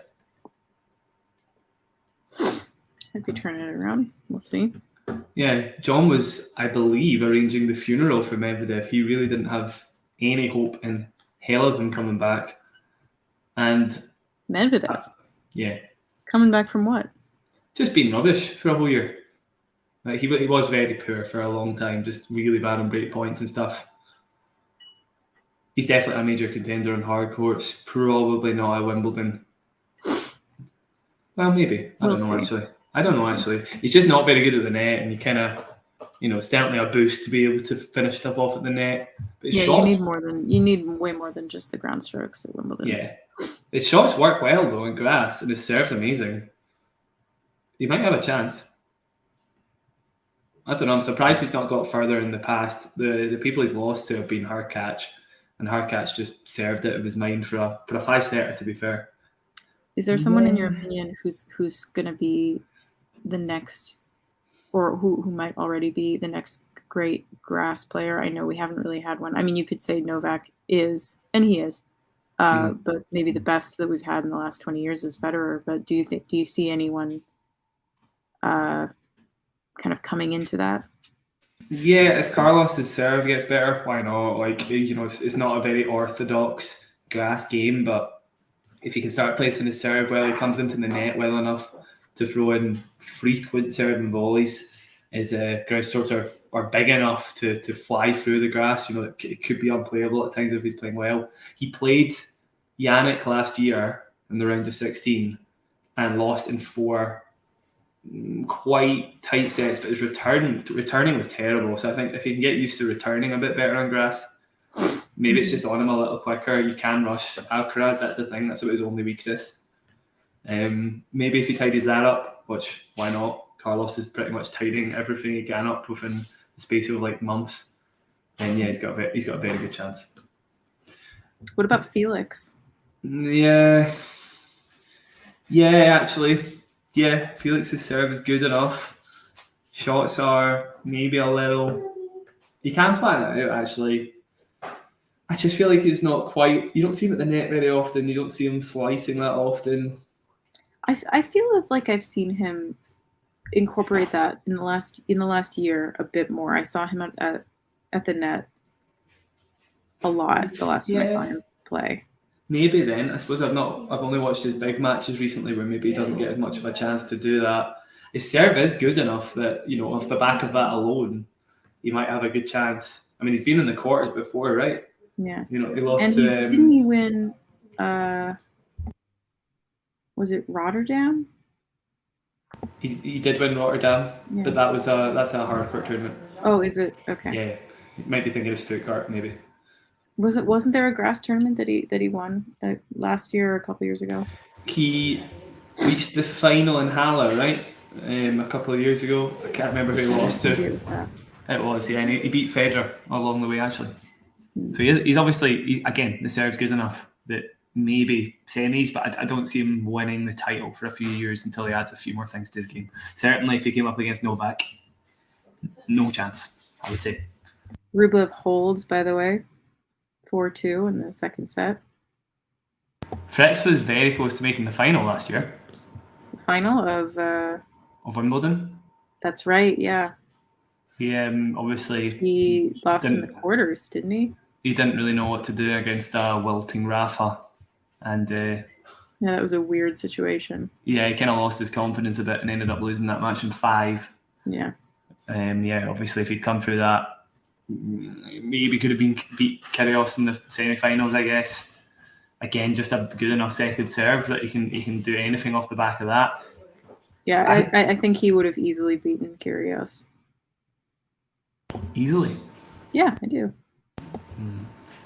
Kyrgios, I mean, look, I mean, I will say for the record, I called Kyrgios being in the final that year. You were there, you witnessed it, I said it. However, I did not think he would win, and I was right. Because he's very beatable. I mean, he's got a lot of skill, but he's got no grit. And if you can match him in any way, you'll beat him. He's quite good at saving big points with big serves, to be fair. I mean, that serve is ridiculous sometimes. It's so good. Yeah, but when it kind of gets tough, I don't see him digging deep and finding that extra level where other players do. So I think he's quite beatable. And Fritz, I don't think he would have had. Maybe it would have been a 5-setter, but I still think Fritz would have beaten him. Fair. Maybe we'll see Maxime Cressy in the final. That's my pick. For Wimbledon. Yeah, why not? High left field. He's some player on grass though, to be fair. Like certain volley games just insane. So why not? If there was going to be a wild card, I'd pick his the game top 30. might suit the surface best. Yeah. He beat Felix last year. Actually, yeah, that was the guy that beat Felix in the first round. By the way, Rune just double faulted for 5-2, so it's a double break to Rublev. We probably definitely are going 3 now. Again, Rublev, he's a decent runner. There's not really any reason to feel nervy here serving out the set. So I think we're going to third set will be interesting. There will be. Yeah, it's been quite up and down from both players. I don't want to jinx it. Hopefully Rublev will hold. Well, and then credit to Rublev throughout the 7 games of this set so far. He has been a lot better. He's definitely using his forehand a bit more often. That's the only shot he's going to go big on, probably. You're not going to see many crunched backhands or anything like that, but stepping into a few second serves, we're seeing Rune bail out of rallies a lot with the drop shot. I don't think that's because Rublev is posing a threat in the longer rallies. I would imagine maybe something else is going on because it has been a bit alarming how often he's went for it. So it'll be interesting to see how this set develops. If that is an injury issue, then I'm expecting Rublev to win because he's one of the fittest guys on tour. You think he's injured? I think he could be, yeah. Well, what do you think the injury is? I have no idea. I don't know. I'm surprised he's bailing out of long rallies as early as he is because I would expect him to win them 9 times, not 9 times out of 10, but 6 times out of 10, which is enough. But for some reason, it's just making some pretty crazy plays. Again, it must be a strategy they've had at the start of the match. Maybe it does make sense to draw Rublev forward where he's not comfortable. So maybe it's just that and a little bit of a duff strategical play. Not sure. Quentin Halys, that was my Wimbledon pick, Isabelle. I don't even know who that is. He's been a Frenchman that's been doing very well on the tour recently. Insane serving sometimes. That's your pick for this year? Yeah, it's a little, what's the word? Underdog, wild card, dark horse, that's it. Maybe to get to the 4 for the quarters possibly, which would be a big deal given he's like 66 in the world. Yeah, that's my pick. Okay. Although he could get a terrible draw, obviously. Who knows? 15-0 to Rublev's game, as he looks to serve out the set. Really, really good backhand return. You imagine Rune is going to stay nice and loose here. Just swing for the fences a little bit. Yeah, great forehand cross from Rublev, though. Again, he's doing exactly the same thing. Not getting startled by Rune's attempted comeback here. 30-15. Yeah, I don't have many others. In terms of recent tournaments that are just coming up, by the way, and picks for that. So we do 40-15. Madrid, I would have to say Novak. I think Novak comes back with a bang for Madrid, which is only in 3 weeks. Or 3 weeks is quite a long time, I guess, to recover. Is Carlos playing Madrid? Yeah, he should be. He's not pulled out yet, anyway. It's a very different game for Alcaraz on clay. Oh, this one's getting called. Backhand down the line from Rublev, very close. I think it's been called away. Yeah. Yeah, it has. 40-15. Yeah. 40-30, I think. Oh, yeah. 30-30. Excuse me. Wouldn't we all be pleased? It's just, he's just such a likable guy in these tournaments. Oh, I would love it. I love Ruby. Like, I just want to see him succeed. It's just been constant heartbreak for the guy in these big matches. Well, when he did it, took the set. Hey! A little bit loose from Rune, that's it. There was some good stuff, but overall, yeah, could be injured. I don't know. I've not seen him talking to the camp that much, to be fair, but it's just the way he's playing. Tiafoe is number 11 in the world. Mm-hmm. Wow. Yep. Career high ranking. Crawling up there. I'm very pleased about that. Amazing. What does he have apart from the US Open semi? Oh, he got to the Australian... Did well in Australia, did well in the US Open. He just won Houston. He got to the Miami semis. Yep. Yeah. And Indian Wells quarters, right? Did he? All right. Wow. Was it? Am I crazy? No, you could be right. Can't remember him being there, but he got to the Indian Wells semis, sorry, and he got to the Miami round of 32. Never mind. I got it the wrong way around. Semis at Indian Wells. That's a big deal. Jack and I were both at Indian Wells this year. It was very exciting. We were. Yeah, it was great fun. Our first time. Ditto, obviously. I didn't tell you, Jack, but the combination of being in the sun that much with the sunscreen I was using gave me sun poisoning. Sun poisoning, nice. I got sun poisoning at Indian Wells, and I had to go to the hospital. Actually, my God. Yes, this was like a day or two later. I forgot to tell you about that. Wow. I'm not surprised that there's not much shelter, is there, when you're like on court? We were sat. Stan was obviously entrancing you a little bit. And, yeah, I think it was that match that really sealed it for me. Yeah. We saw Stan and Rune playing, which obviously was fantastic. Yeah, it was good quality. But yeah, I was surprised you were sitting in the sun for that long. I mean, where else is there to go?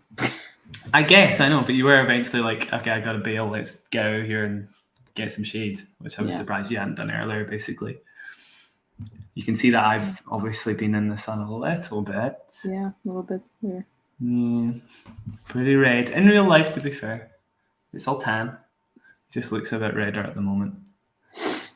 Kind of.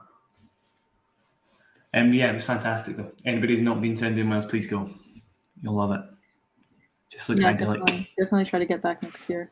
I might try to go to the US Open this year, actually. Yeah, that would be good. Good idea. Yeah. Now that I've been to 2 tournaments, I've got the itch. I've heard mixed reviews about the US Open, to be fair. The food's a little suspect. The prices of everything, I suppose, it's fine, it's a tournament, but it's more the fact that you're paying so much for a seat that is like 100 miles away from the action. Yeah. Is not great. I've heard it's not amazing compared to the other tournaments. It doesn't surprise me. Yeah. I would probably just do grounds pass again. I have a lot of friends in New York, so that's why I was thinking of going. And then I thought, well, why not just go to the US Open while I'm there? Yeah. For a day. And I don't know how much their ground passes are. I imagine they're probably more than they were at Indian Wells. It won't be far off. I thought that was... Well, actually, no, maybe it was quite a bit more expensive because I've heard a lot of bad stuff about the prices there, so it could well be. Maybe you should do Canada if you get the chance. I've always wanted to go to Rogers. It's never lined up, with my visiting there. But my sister has gone to Rogers a couple times. Mm-hmm. So maybe. Well, my sister is getting married next year in the summer, so if it lines up with that, I'll definitely try to go. Good call. Good call. You're here for the wedding, but also the But also Rogers, you know. Yeah, I get it. Third set is starting, by the way. Rune opening with a first serve miss.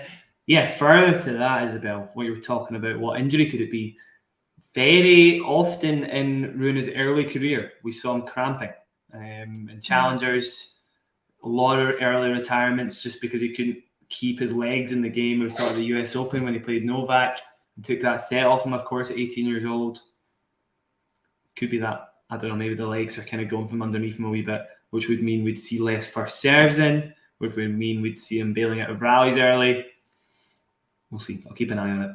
You'll still have a chance. How do you avoid that as an athlete? Because it seems like that should be something you've trained for. Yeah, that's it. How do you avoid that? Nothing else. All you'd have to do is train basically in the right prep before matches, which I'm assuming he's got, down to a T every time. It'll just be, how young he was before, and maybe there's still a kind of transition period where every so often it affects him. To be fair, we've not seen it in ages, Isabelle. I'm just speculating. I've got no idea for sure if that's what's happening, but we have seen him miss all of his first serves so far. I'm trying to look at how he's walking now. It does seem a little laboured. Yeah. A touch, yeah. And then missing the first shot of that rally as well. Monte Carlo is, of course, probably one of the most physical tournaments outside of the slams. Just given it's 1 week. Well, it's 1 week, and if your serve isn't doing as much work as it would at any other tournament, you are going to be forced to play for longer than you normally would, in terms of rallies, in terms of how much tennis you actually play throughout a match. So yeah, could be all of those things. You would think Rune is built for this surface. He is in a lot of ways, but maybe this tournament in particular is just a little bit unforgiving for his fitness. Is that a lob from Rublev? Yeah, it is. He's made it. Still 40-15, no. Backhand's cross, and yeah, Rune does win. Oh no, did he miss that actually? No, he hit it long.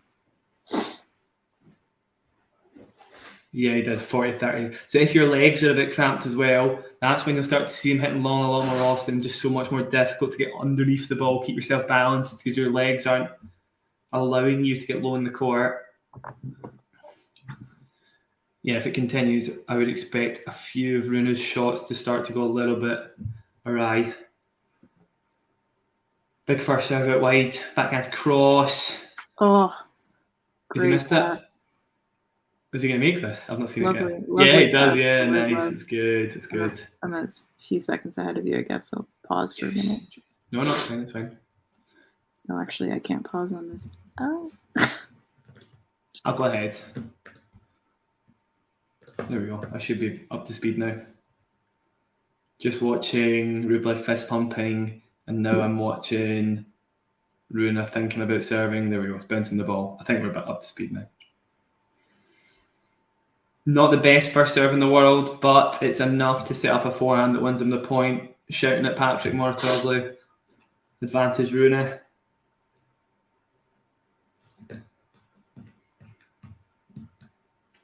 Yeah, big point here. Big game. Obviously, Rune has lost 6 of the last 8 games. Not holding serve anywhere near as easily as he was in the first set, where he won like 15 of 18 first serve points. He probably will look to play a bit more aggressive if he's feeling any sort of issue. So that's 2 serve plus 1 winners in a row. As if case in point. And it's 1-love Rune. Rublev to serve. Yeah, I'm thinking about Queens and Wimbledon this year. Where is Queens? London. I can't remember any of it as Wimbledon, but it wasn't far. Very easy tournament to go to, and it's pretty nice. Getting an analysis here.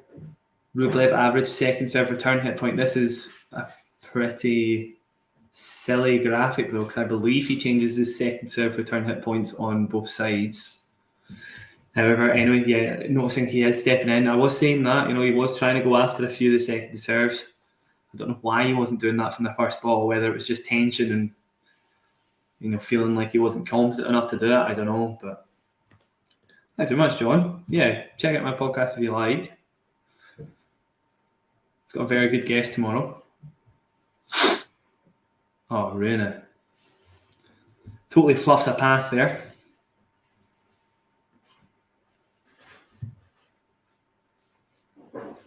Rune's mum, as always, looking from the sidelines.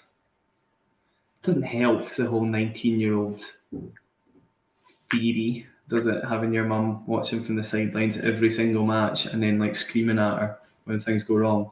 I mean, it seems kind of like they all do that now. Well, I can't think of any other top 10 players that have their parents at the sidelines. Tsitsipas. Oh, Steph's like the example, though, isn't he? He's not a very good poster boy for not being petulant in the top 10. Yeah. I mean, she's not. She doesn't. Oh, wow. Jeez, that's some mess. That was terrible. I mean, she doesn't yell at her box in the way that the guys do, but Coco Gauff's parents are yes, that's true. Always. Yeah. At least in the Grand Slams, they're at every match. Coco is not particularly petulant, no. No, and she's also 19. She is, of course, Lest we forget, she is also 19. Yeah. And just ice in the veins. Love it. Ice in the veins. So I think it's just a Holger thing. Yeah. Yeah, I think so as well. He's certainly a character. Again, his tennis is good fun. I'll stop dragging him. But yeah, a few things to sort out before he becomes a fan favourite, maybe. Although maybe there's a lot of Rune fans in the chat. It seems like there are. I mean, there's a lot of fans who love these kind of dramatic and bratty players. You know, the same people who love Kyrgios love Holger. Oh, he's not Kyrgios. He's not Kyrgios. No, but I'm saying the fans who like Kyrgios really like just like the drama and his attitude. Yeah, they like they're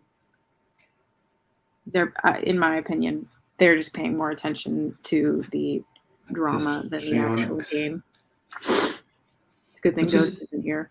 Which is fair. That's, some people do enjoy that, and I would say tennis is lacking in that quite a lot of the time, to be fair, if we did want to bring in new fans. A la pickleball chat. So fair enough. I think Medvedev is a breath of fresh air in that sense. So from 40 love, a few unforced errors, a winner from Rune as well makes it juice. So Rublev just a little loose there. If he starts missing the forehands, he's a little bit tight, because that's meant to be Rublev's number one bread and butter shot. Should not be missing that. Should be able to be aggressive with that. But just sprays it long a little bit. Great first serve out wide. Going for a backhand back behind. Rune privy to it though. What on earth was that? Now I'm looking for signs of legs, because that was a terrible backhand dumped into the bottom of the net. A couple of big breaths there from Rune, as if he's a little exhausted. Rublev with a big first serve out wide. Misses it though, second serve.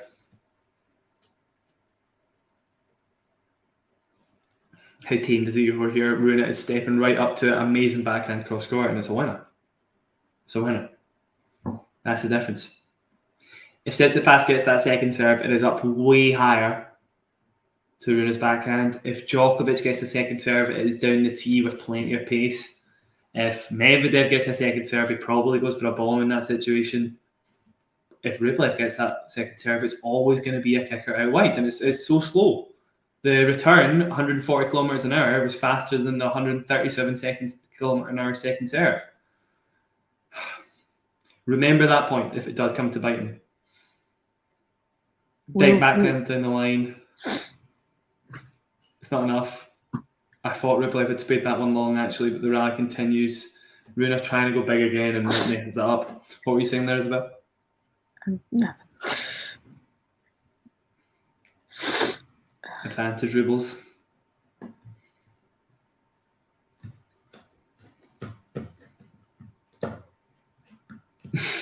You're sneezing a lot. I am, yeah. Is it like I getting said, worse? lots of pollen here in LA. Yeah, fair. I don't do well with that. I was also around a cat earlier today. Never a good idea. And it doesn't help. Amazing backhand down the line, so I think Rune Earlier today, by that I mean 3 o'clock in the morning. Of course.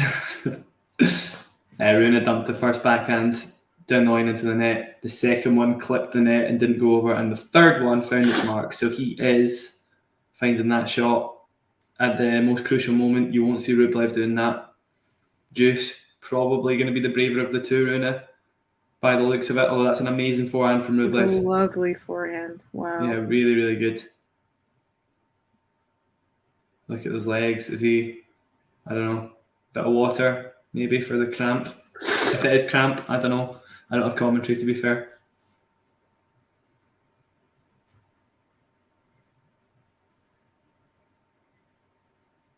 Yeah, missed first serve from Rublev. Will be interesting to see what happens here if the rally does extend. What will Rune do? I think he wants to finish the point quickly. Yeah, he does. Wow. Amazing return winner down the line there. I think looking for those shorter points, if there is fitness issues. If there are fitness issues. Juice. Big first serve out wide from Rublev. Amazing return from Rune. That's why he's... Yeah, oh my God. That was fantastic. Probably the shot of the match, actually.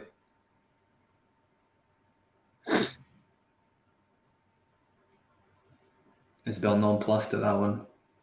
You know, I'm really tired. I spaced out. I missed the shot of the match, and they're not replaying it.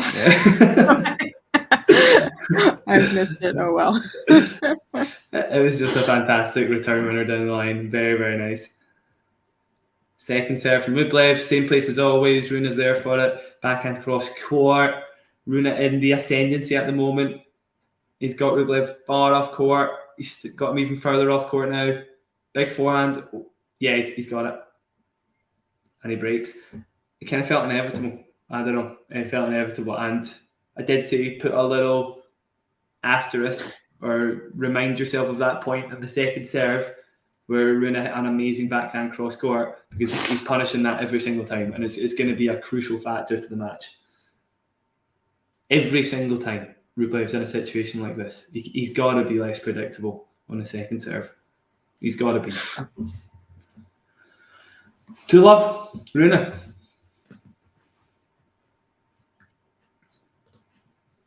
Hi, Meadow. Sorry, been shirking the comments a little bit. I don't think they're too crazy at this ungodly hour. I also gave Rublev the edge if it went to 3. Meadow, I agreed with that, but it seems like it's going to be a bit more of a battle than I anticipated. Quite a bit long there from Rune. On the second serve, went for 186 km an hour, which is like a first serve, basically.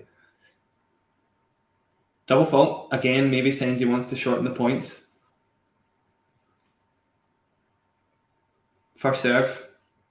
Finds it. Rublev gets the return back into play. Can't make the forehand, though. He's going to get annoyed. As Medvedev said, I think it was a bad bounce there. Medvedev, he said something along the lines of, every bounce is a bad bounce in Monte Carlo, and even the good bounces, you expect them to be bad bounces. It's a good Medvedevism.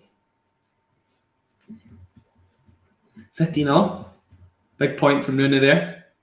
Goes for the first serve down the tee, almost finds it. So second serve. Can Rublev continue to attack the second serve? Yeah, that was good, but it's not enough. Great defense from Rune.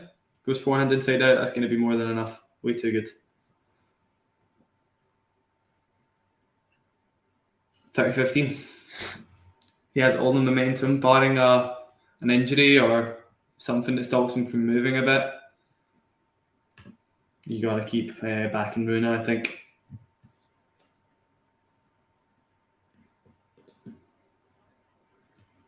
Who did you have to win this at the start of the tournament, Isabelle?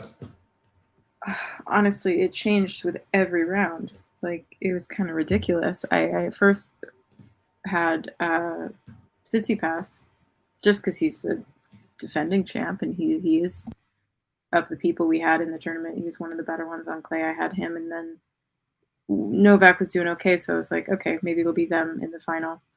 And then that changed, and I was like, okay, I'm gonna pull for Musetti. I like how that's played out. And then Tsitsipas is out, and I was just like, I don't know who to root for anymore. I don't know who's gonna win. I think after this, in the semis, I thought I could see Rune winning this. That would probably be my prediction, but I would love to see Rublev do it. But at every round, I had to pick a different person. Yeah, that's fair, because it was all went quite quickly. I had Steph beating Sinner in the final, actually. I definitely overrated Steph a little bit. That performance against Fritz, obviously Fritz played fantastically, but yeah, it was a little one-dimensional from Tsitsipas, given how much we know he can do from the back of the court and in the forecourt. And yeah, to see Sinner go out yesterday, heartbreaking. Would be more heartbreaking than the Rublev loss here if it does happen. We are at 3-love at the moment, just the one break for Rune, but he does seem to have the lion's share of the momentum. So who knows? Did Rublev get broken from 40-love up? Yeah, I think he did. Yeah, I think he did as well. No, it wasn't quite as bad as that. Oh no, actually.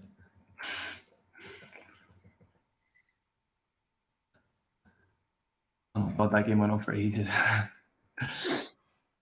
Yes, he was 40-love up. He was 40-love up. Jesus, Andrey, come on. Be reasonable. What do you think he needs to change to sort of stop his bad luck, if you want to call it that? What does he have to change in his game? Second serves. Is that it? Yeah, second serves. I mean, maybe there's a little bit of a lack of aggression in some of the bigger points, but we've seen him playing smaller matches in tight moments where he's come to the party and he's played amazingly. Like the match he played against Rune in the Australian Open, that was fantastic under pressure. But the second serve is just a joke. It's a joke. Like Rune could practically stand in the position he's going to hit it from in advance and then hit it. It's just so predictable.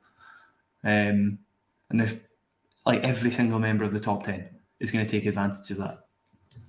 I mean, I think Rublev's record against top 10 players, just looking it up now, is not going to be particularly pretty, apart from the players that can't return very well.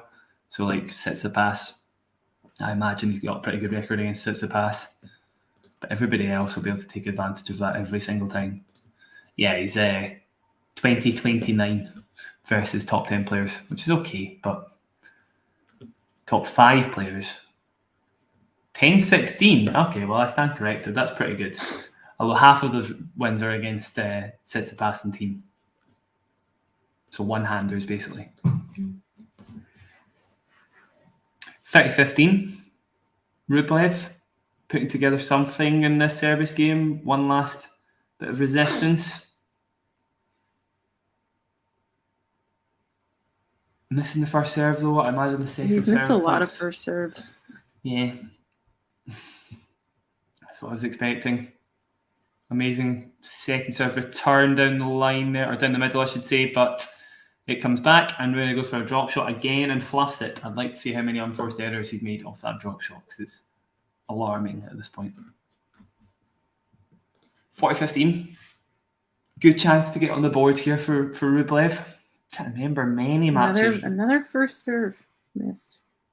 He made that one, did he not? No, he made that one. Yeah, he did make that one. No, that was in the... Wait, are you ahead of me? I don't know. He's just held. He's What's just the held score? He's just held for 3-1. Oh, I'm still at 40-15. Okay, cool. Yeah, you are a little behind then. Okay, well, I'm glad to know that he holds. He makes a first serve. You'll be happy to know. 3-1 to Rune. There we go. Little asterisk.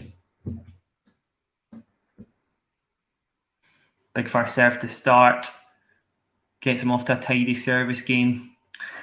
If I were Rublev at the moment, so you need the break to stay in the match, it's not necessarily your own service games you should be worrying about. I would like to see him stepping in on a few more second serve returns. Or maybe even running round for a few forehands. I don't know, just like get him in a position where he's definitely going to be in neutral. Backhand's cross, though. I don't think he likes to open up the court on that side, to be fair. Still backhand's cross. It's enough. I don't know, maybe there's a bit of weakness in Rune's legs still. 15-0. I mean, Rublev desperately wants to have a backhand that's like top 5 in the world, but it just isn't there yet. It's very solid, but it's not by any means a consistent weapon like Rune's is, like Novak's is, like Medvedev's is.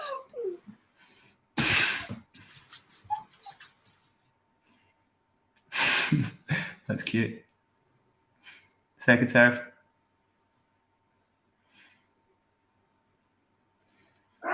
On the line, yeah, great second serve.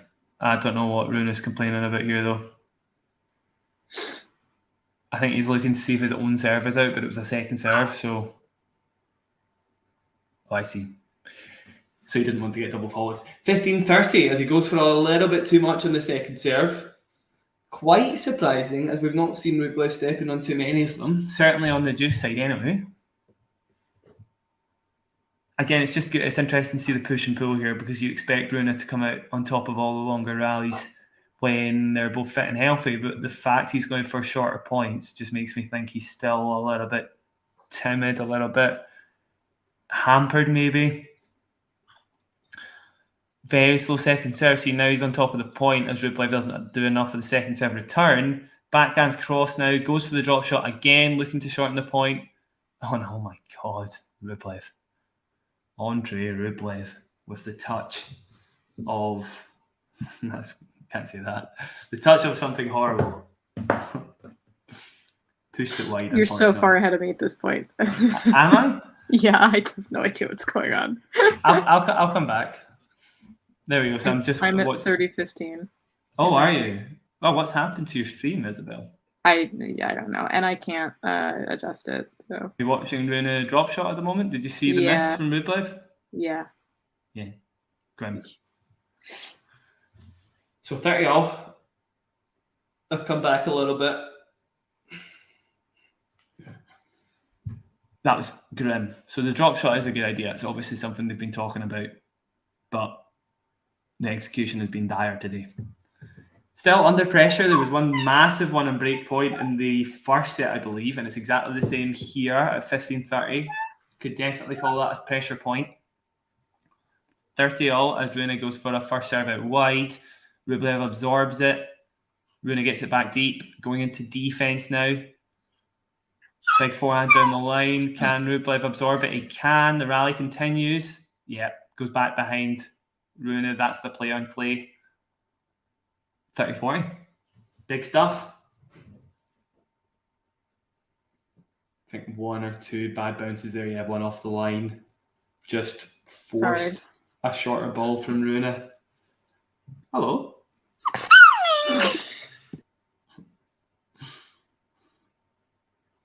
Got an upset dog.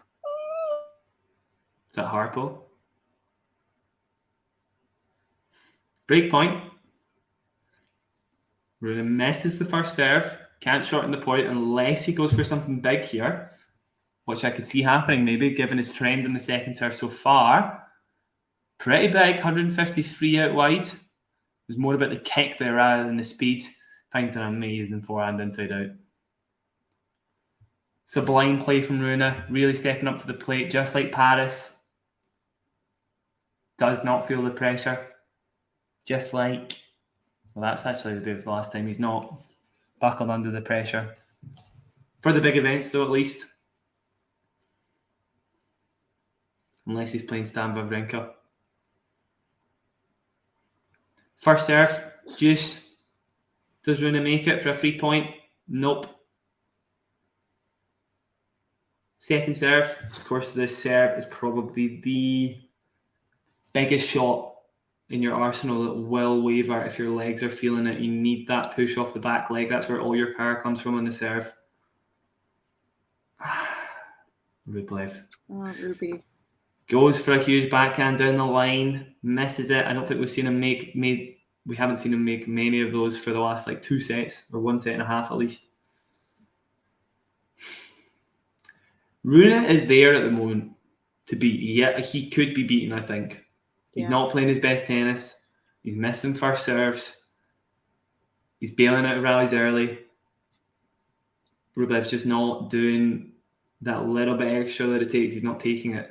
Big first serve out wide, backhand cross, open court. He's got to make that. I think he should be winning the point here, right? He doesn't fluff this. No. Well played, Rudels. Juice. That was big.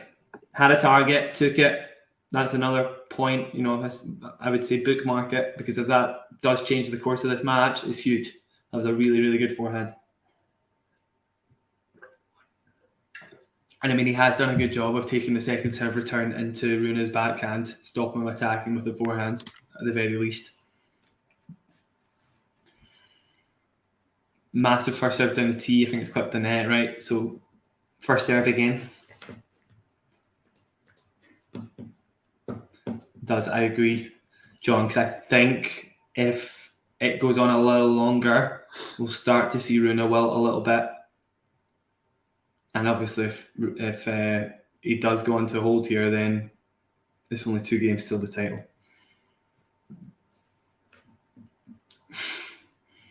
Yeah, who's Harpo supporting?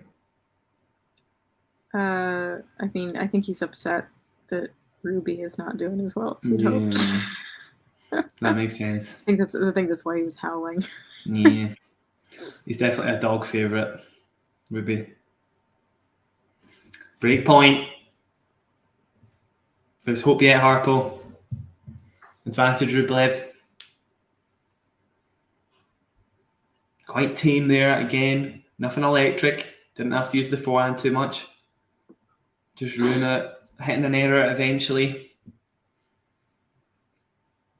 Breakpoint number 2 in this game.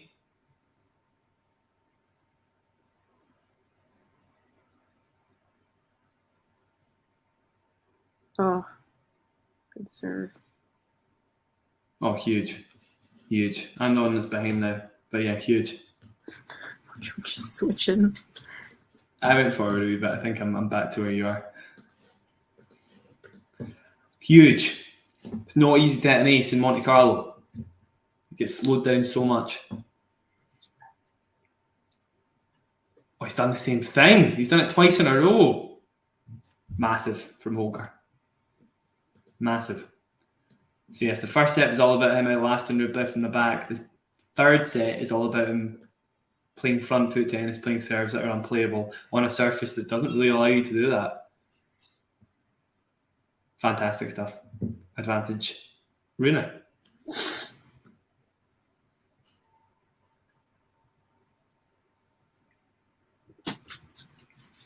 There you go. Big first serve down the tee.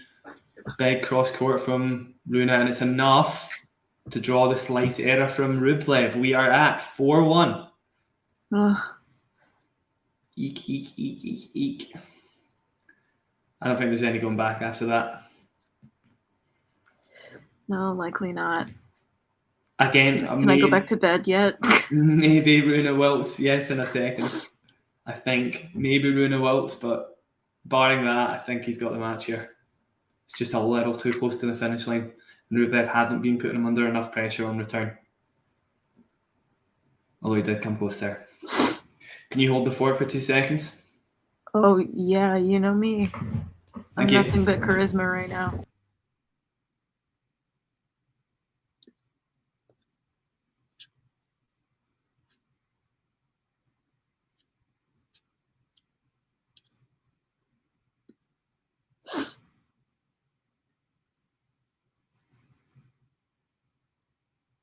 Do we have any Holger Rune fans in the comments?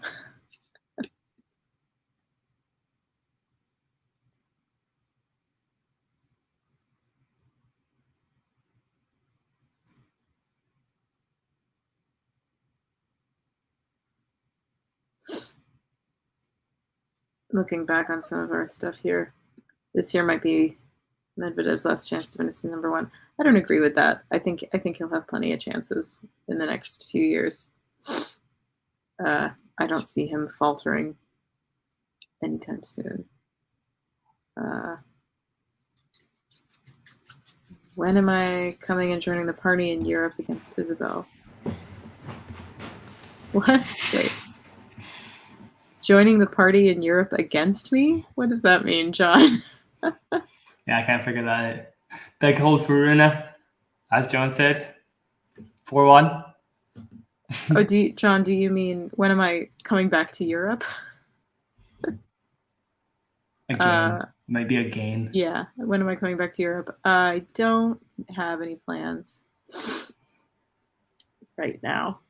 I did the Europe thing. It was time to come back. Potentially, like very, very unlikely, but potentially might be in the UK again in July. But really would just be for like a couple of days. But I don't have any plans apart from that. As much as I liked parts of living in Europe, the weather really wasn't for me. I did not realize how much of a California person I really am. And I think I'm going to stick with the 70 degrees and sunny all the time. It's fair. It's a no-brainer. Amazing return from Rune, by the way. Straight on the baseline, planted there to draw the error from Rublev. So it's now love 30. Big pressure moments now. Shortened points every single shot. You need someone in the US to cover the tournaments besides Vanch. So you're better off with me here. That's a good point. Vanch has a full-time job. 15-30, amazing serve from Rublev. Pretty good first serve as well to draw another error. Again, Rune just looking a little loose. 30-all, you'd have expected him to at least make the return there. It's such a shame that Rublev is not taking advantage of Rune's weaknesses right now. Like it feels like it's right there for him to take, and he's just not. He's just not much of a grinder, certainly compared to the other players. Certainly compared to Rune, even if Rune is looking a little injured. I'm still not sure he is, to be honest. He's just looking a little worse than usual. Stepping into that return amazingly, though, to give himself a two-shot point, I should say. Amazing return, +1. So it's now 30-40. He is playing well, to be fair. Like, he shortens points really well. He's got a really good ability to change up tactics when he needs to. If he needs to shorten the points, he can. If he wants to keep the points long, he can. And he's doing a really good job of mixing in the two at the moment. Break point. Big first serve down the tee. Does Rune make the return? He doesn't. He just misses the sideline. Big scream to Patrick Moratoglu and his mum.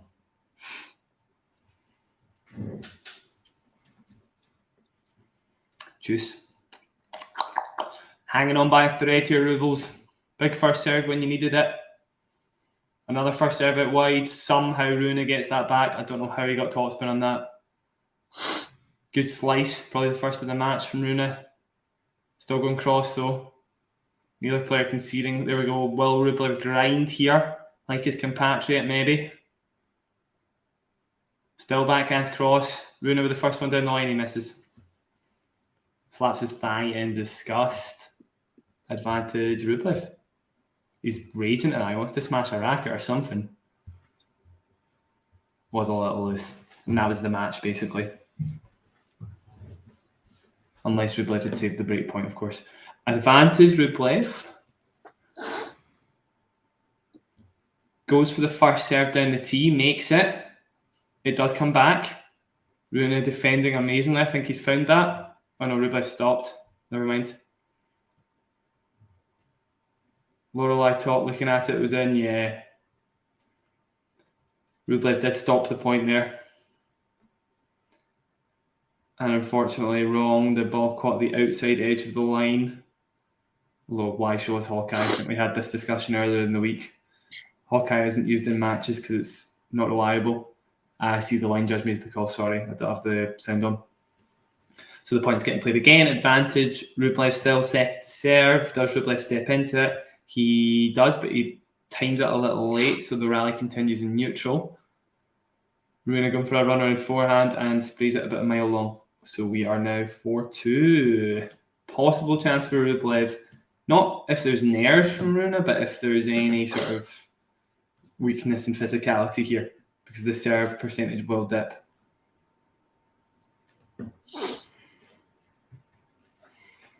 Home straight.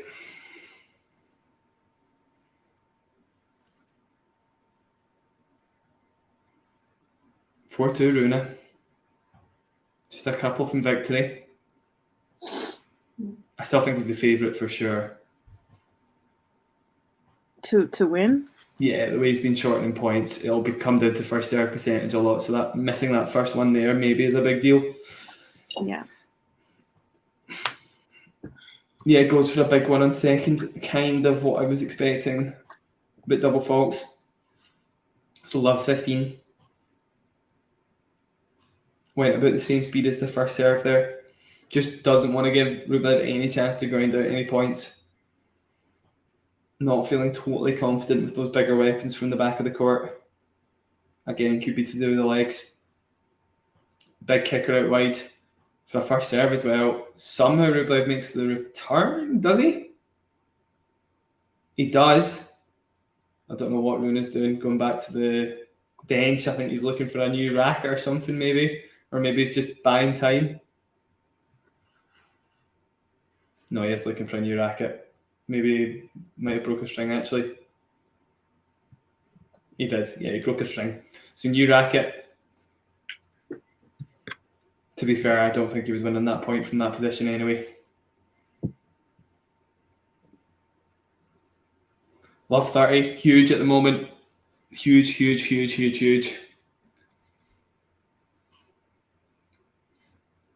First out wide, misses it again. He's looking to shorten the points, so this is going to be dangerous now. If there's any chance of Rublev coming back, this is huge. Doesn't matter. Second serve into the net, another double fault. Love 40. My lord.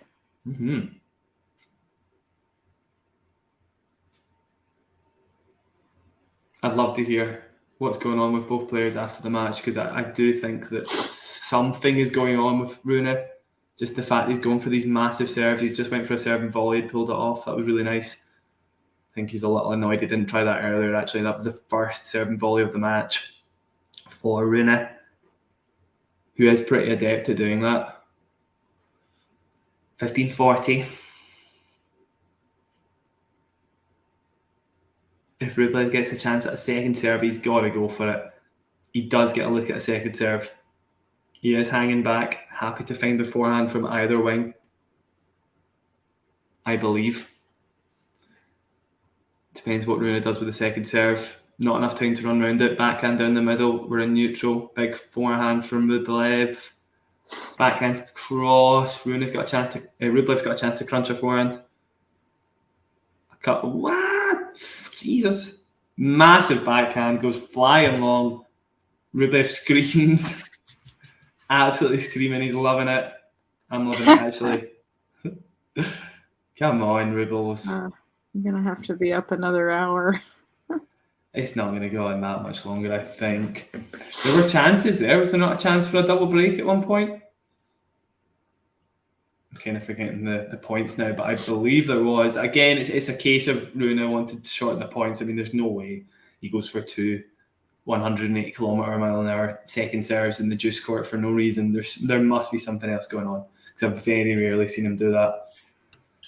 I'm going to step away for a second while we have a break. Go ahead. I think we're here for another 40 minutes. Yeah, massive. Lovely to see the passion from Rublev, one of the most passionate players on the tour. Everybody knows that as a fan of him, for better or worse. Chapped knuckles from punching his racket and stuff. But such a good competitor. Be very interesting to see what happens from here, because I think Rune is declining in physical health. And I don't think Rublev is wavered for the entirety of the match. So he's got a very good chance here. That was a fairly tame break, obviously, with 2 double faults. We could see the same thing happen again, though, if Rune is feeling under pressure to finish points quickly. Super exciting stuff. Could it be a first Masters title for Rublev? Love it. Nothing against Rune. Just good to see a guy like Rublev who's so passionate about the game, who's worked so hard for ages, who, has been in this situation 6 times in a Grand Slam quarterfinal, 2 times in a Masters final. It would just be so good to see him go one step further. 15 love. Big first serve out wide. He has been good at grinding this match. To his credit, a few big plays, but it's been more about being able to outlast Rune from the baseline. Is that a kicker? Ace out wide. Great variety. That's the sort of stuff we should be seeing on the second serve, but he just doesn't go for it. Still, fantastic serve. Carlos Alcaraz-esque. 30 love, first serve down the tee. Looking to gain a little bit of momentum here, just in the body language. Big second serve down the tee. I really went for it. Go. Nothing you can do about that. Fantastic backhand down the line from Rune. Still life in him yet. It's not one of those winners that involves a whole lot of racket head speed. It's just a redirect down the line. Very brave to go for that. Not an easy shot. Changing direction. Neutral, going cross court. Rune able to neutralise the first serve. Goes for a big loopy one. Rublev trying to take it super early. It's good enough. Oh, no, it was in apparently. Can't defend that one from Rune, so it's 30 all. I'm very surprised that Rune's got called in, actually. I did think it went flying out. Danger time was up 30 love. A couple of first serve, both coming back. Is Rune that's making the play with his forehand? On his backhand, of course, sorry. Just either side is Rune that's making the plays in general. Has been for quite a while. No discredit to Rublev, of course. As I say, he's been very good at hanging in a lot of the longer rallies this match, and his first serve has been pretty good.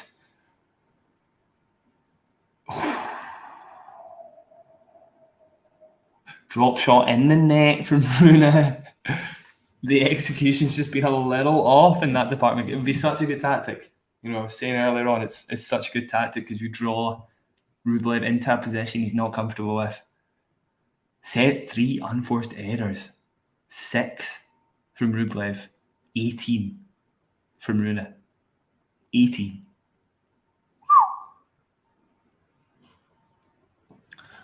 Second serve, game point for Rublev at 40-30. Predictable as always, but it doesn't matter. It's climbed up on Rune. Pretty bad bounce there, I think. And he's got away with it 4-all. Oh my goodness, this match is never going to end for me. It's close. I'm very keen to see how it ends now, 4-all. I was sure there was a point for 5-1 at one point, but I could be wrong. Gotta go find out now.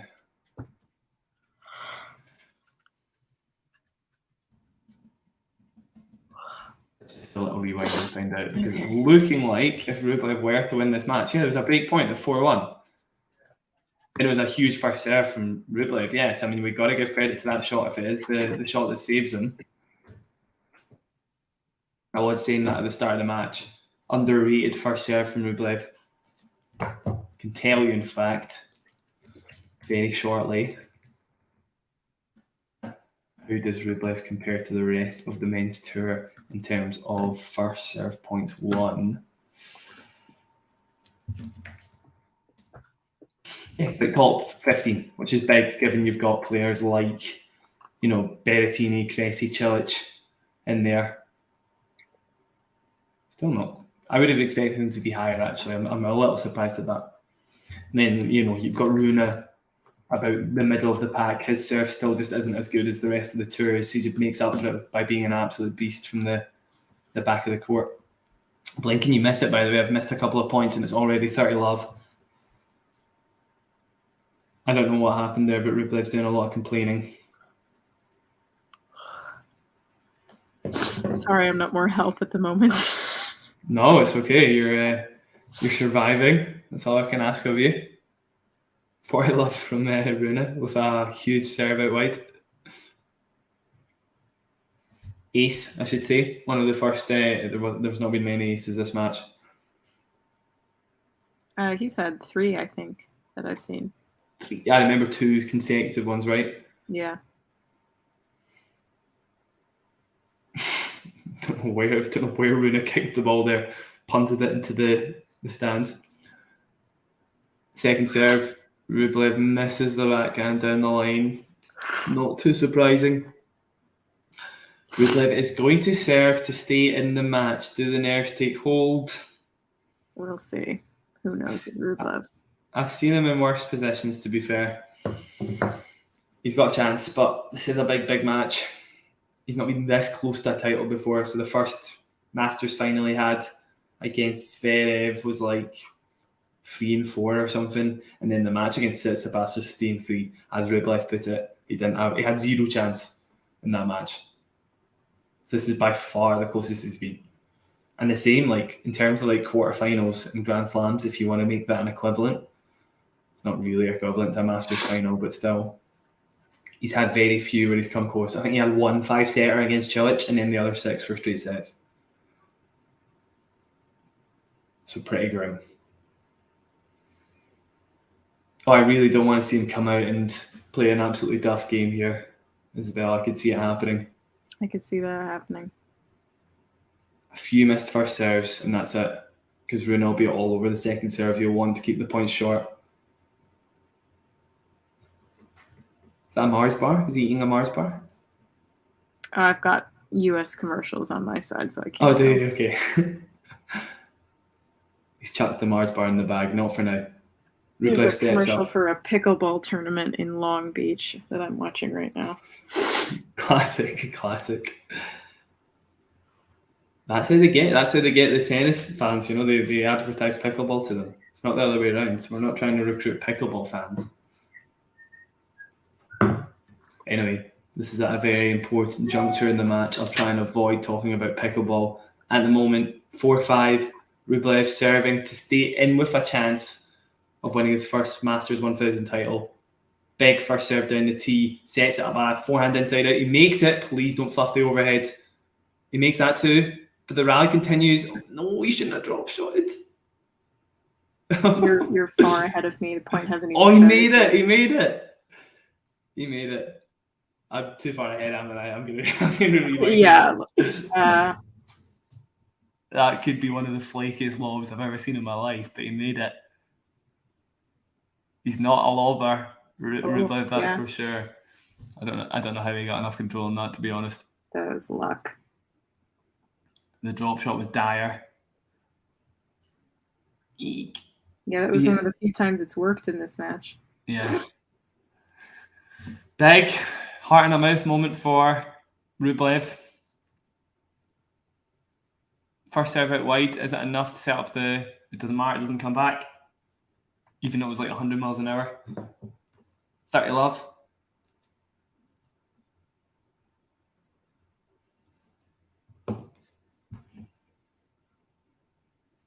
Here we go. First serve from Rublev. Misses it. Does Rune pounce on the second serve? I would imagine so. It'll be interesting to see if Rublev does something different. Of course, he doesn't. Return down the middle is big, but it's not big enough. Rune maybe in the ascendancy here. Rublev counters with a backhand cross to find Rune's backhand and forces the error. 40-love. We have seen him get broken from 40-love earlier in this match, though.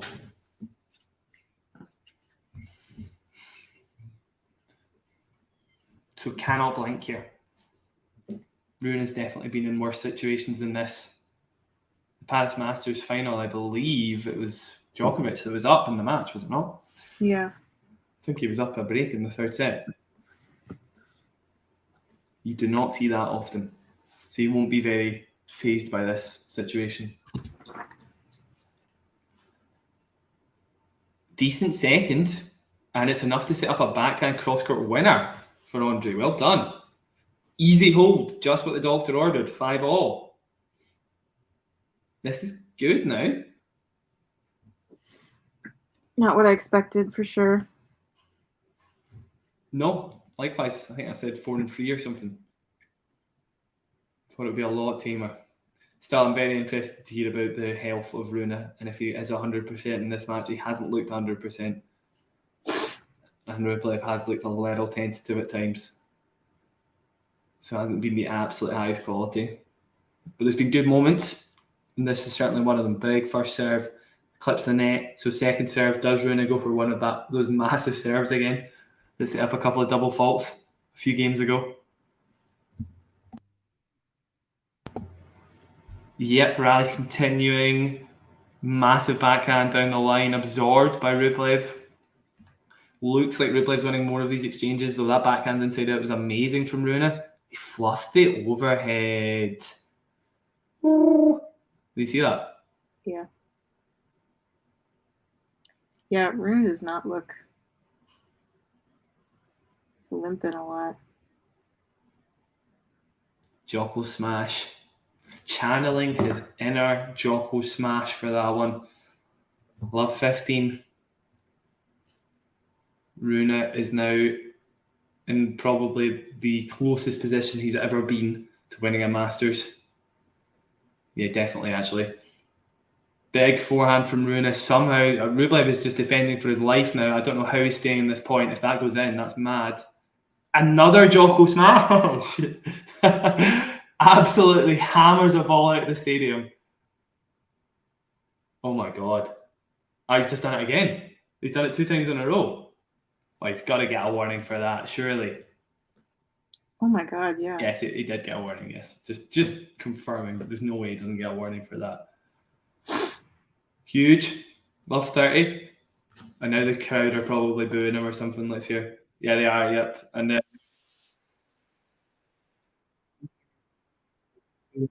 Oh, he's telling him to keep going. Can't tell if he's telling them to keep booing or he was.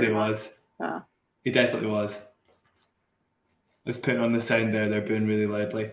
Big first serve from Rune. Yeah, they were saying that when this happened yesterday against Sinner, Rune played like the best tennis he's played all tournament. So there's a bit of a Medvedev factor there that when the crowd get really loud, yeah, there we go.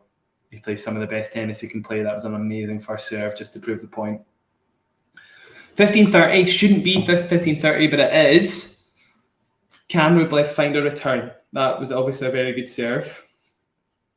I wouldn't expect that to happen twice. I think Rublev will get another chance. First serve. Miles away from the service line. Second serve for Rune. Big down the tee. Rune is privy to it though, and it's enough to force the error. 15-40. Oh my goodness. And there was that point for the double break at 4-1. I would love for Ruby to break here, because then there might only be one more game and I can go back to bed. My motives aren't sleep-based. I just want to see Ruby win. I'm really fading, so I really need him to win this game. Mental giant Rublev, not quite, John, as Rune nails a backhand down the line to save one of the break points. It's hardly passive from Rublev, it's got to be said. That shot didn't look entirely on. That was fantastic. Way too good. Just got to say too good to that one. That was a very difficult shot. 30-40. Again, crowd boos. Music to Holger's ears. First serve for Rune. Out wide, doesn't catch the line though. So it's a second serve. Is this Rublev's chance to step in, take it on early? It's quite difficult to read the bounce in Monte Carlo sometimes, but if you can connect with it, he doesn't have to. He does not have to. Double fault. Douglas Faultus from Rune, and it's 6-5 for Rublev. He is going to serve for his first Masters 1000 title. Come on. Yeah, Ruby, come on. One more game. Do it for me. Who knows? I don't know who knows if he can hold his nerve, because we've seen, not quite this situation, but we've seen him in the past just get a little nervy. If he misses his first serves, that's where the nerves will start to creep up, I think. He does have a good first serve. He can attack off the back of that, even in nervy situations. Deep breath for Andrey. This would be a fan favourite if he wins. I mean, this has got to be one of the feel-good tournaments of the year, surely. I think it would give him a nice confidence boost going forward. Yeah. Yes. Let's not count our chickens, but yes. I agree.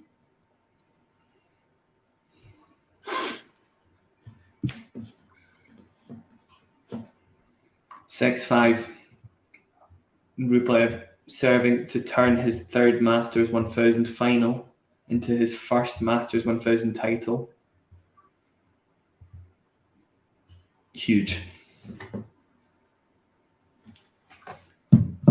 It'll all be based on that first serve percentage. Can he hold his nerve in that department? All credit to him. He's been grinding a lot, actually. He's been making very few errors compared to Rune. Misses the first one. And the pace was down a little bit. I wonder if the knees are shaking a little bit. Is this going to be a double fault? No, it's not. Rally starts. Backhands cross. Rublev keeping it on the Rune backhand, asking him to go down the line. And again, still going cross court. He does change direction first. Maybe not the right time to do it, though. The legs of Rublev, oh my God, he's got away with it. Absolutely no bend. Assuming he's very, very nervous. Didn't do much with the ball there, just enough to get an unforced error, I guess, from Rune. Outlasted him. Massive first point, 15-love. I would expect Rune to go big in one of these. First serve out wide is a massive kicker. It's enough. A little bit of variety there from Rublev. Catches Rune off guard as he expects a faster, flatter one. And it's 30-love Rublev. Massive first serve out wide.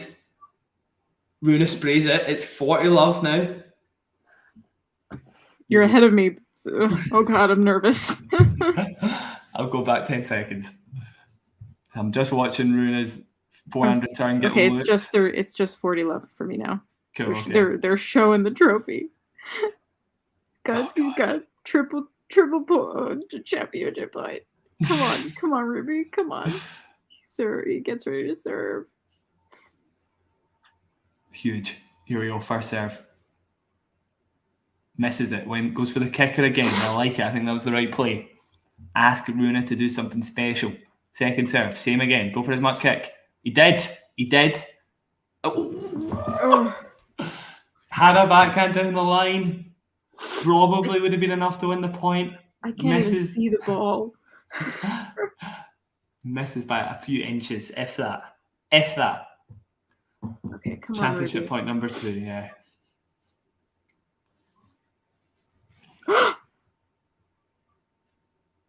It's an ace. Oh my God, he did it. Andrey Rublev's the Monte Carlo Masters champion. Oh my God. Wins 7-5 in the third. I'm so proud of him. Oh, it's fantastic. That's such a good result. He's in a lot of tears, understandably. He's a very he's a very emotional player. He is, yeah. But we love it. Oh, we absolutely love it. Wears his heart on his sleeve. Oh, Ruby, I'm so proud. That's fantastic. That's such a good win. That's such a feel-good win. I don't think anybody had him winning the title. I think people were always expecting Ruby to get deep, but lose to somebody a little better. and he played fantastically. 2 wins in a row from a set down, both 7-5. And then, taking the last 2 sets. Fantastic. That's so good. That's so good. I want to hear what he's got to say and stuff. Just so interesting. The amount of pressure and the amount of commitment he must have felt, he must have taken to win this match, to win a Masters tournament. That's amazing. It was so good. What's he going to write on the camera? Thank you. Thank you, probably, yeah. Just thank you. Oh. What a good result. That's a fantastic result. Rublev has got a large fan base as well. I know that for a fact. Does, just from like how much time he puts into signing stuff and that. Like a lot of people are going to like this one. I think it'll hopefully help his confidence going forward. Maybe this is the year where he'll get out of the quarterfinal slump. Yeah. A little bit of post-match analysis there, just looking at the winners to unforced error rate. Does tell a lot. I was talking about it a lot. How much Rune wanted to shorten the points. How much he was going for a little more than he should have. The unforced errors from Rune were 49 to Rublev's 23. So Rublev made like half the amount of unforced errors that Rune did. And the winner count was like 32 to 30. So 2 in favour of Rune. So, I mean, that's massive. But still, obviously, it was still very close. 7-5 in the third. And obviously, the momentum, I was saying that there was a double break point of 4-1 for Rune to go up 5-1. You probably would have expected him to win the match from there. But he was just so loose. I would love to know what was happening with his legs and stuff, because he didn't look quite as good or as solid and as defensive as he normally is. Yeah.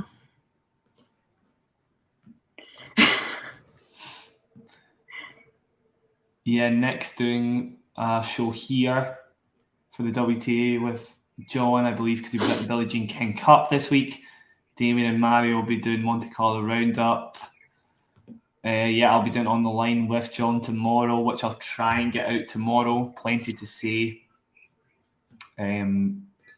Isabelle, you can go whenever you like. I'm going to hang around just to see what Andrey's got to say. Yeah, cheers. Good time, good result. Thanks for having me. It's okay, pleasure.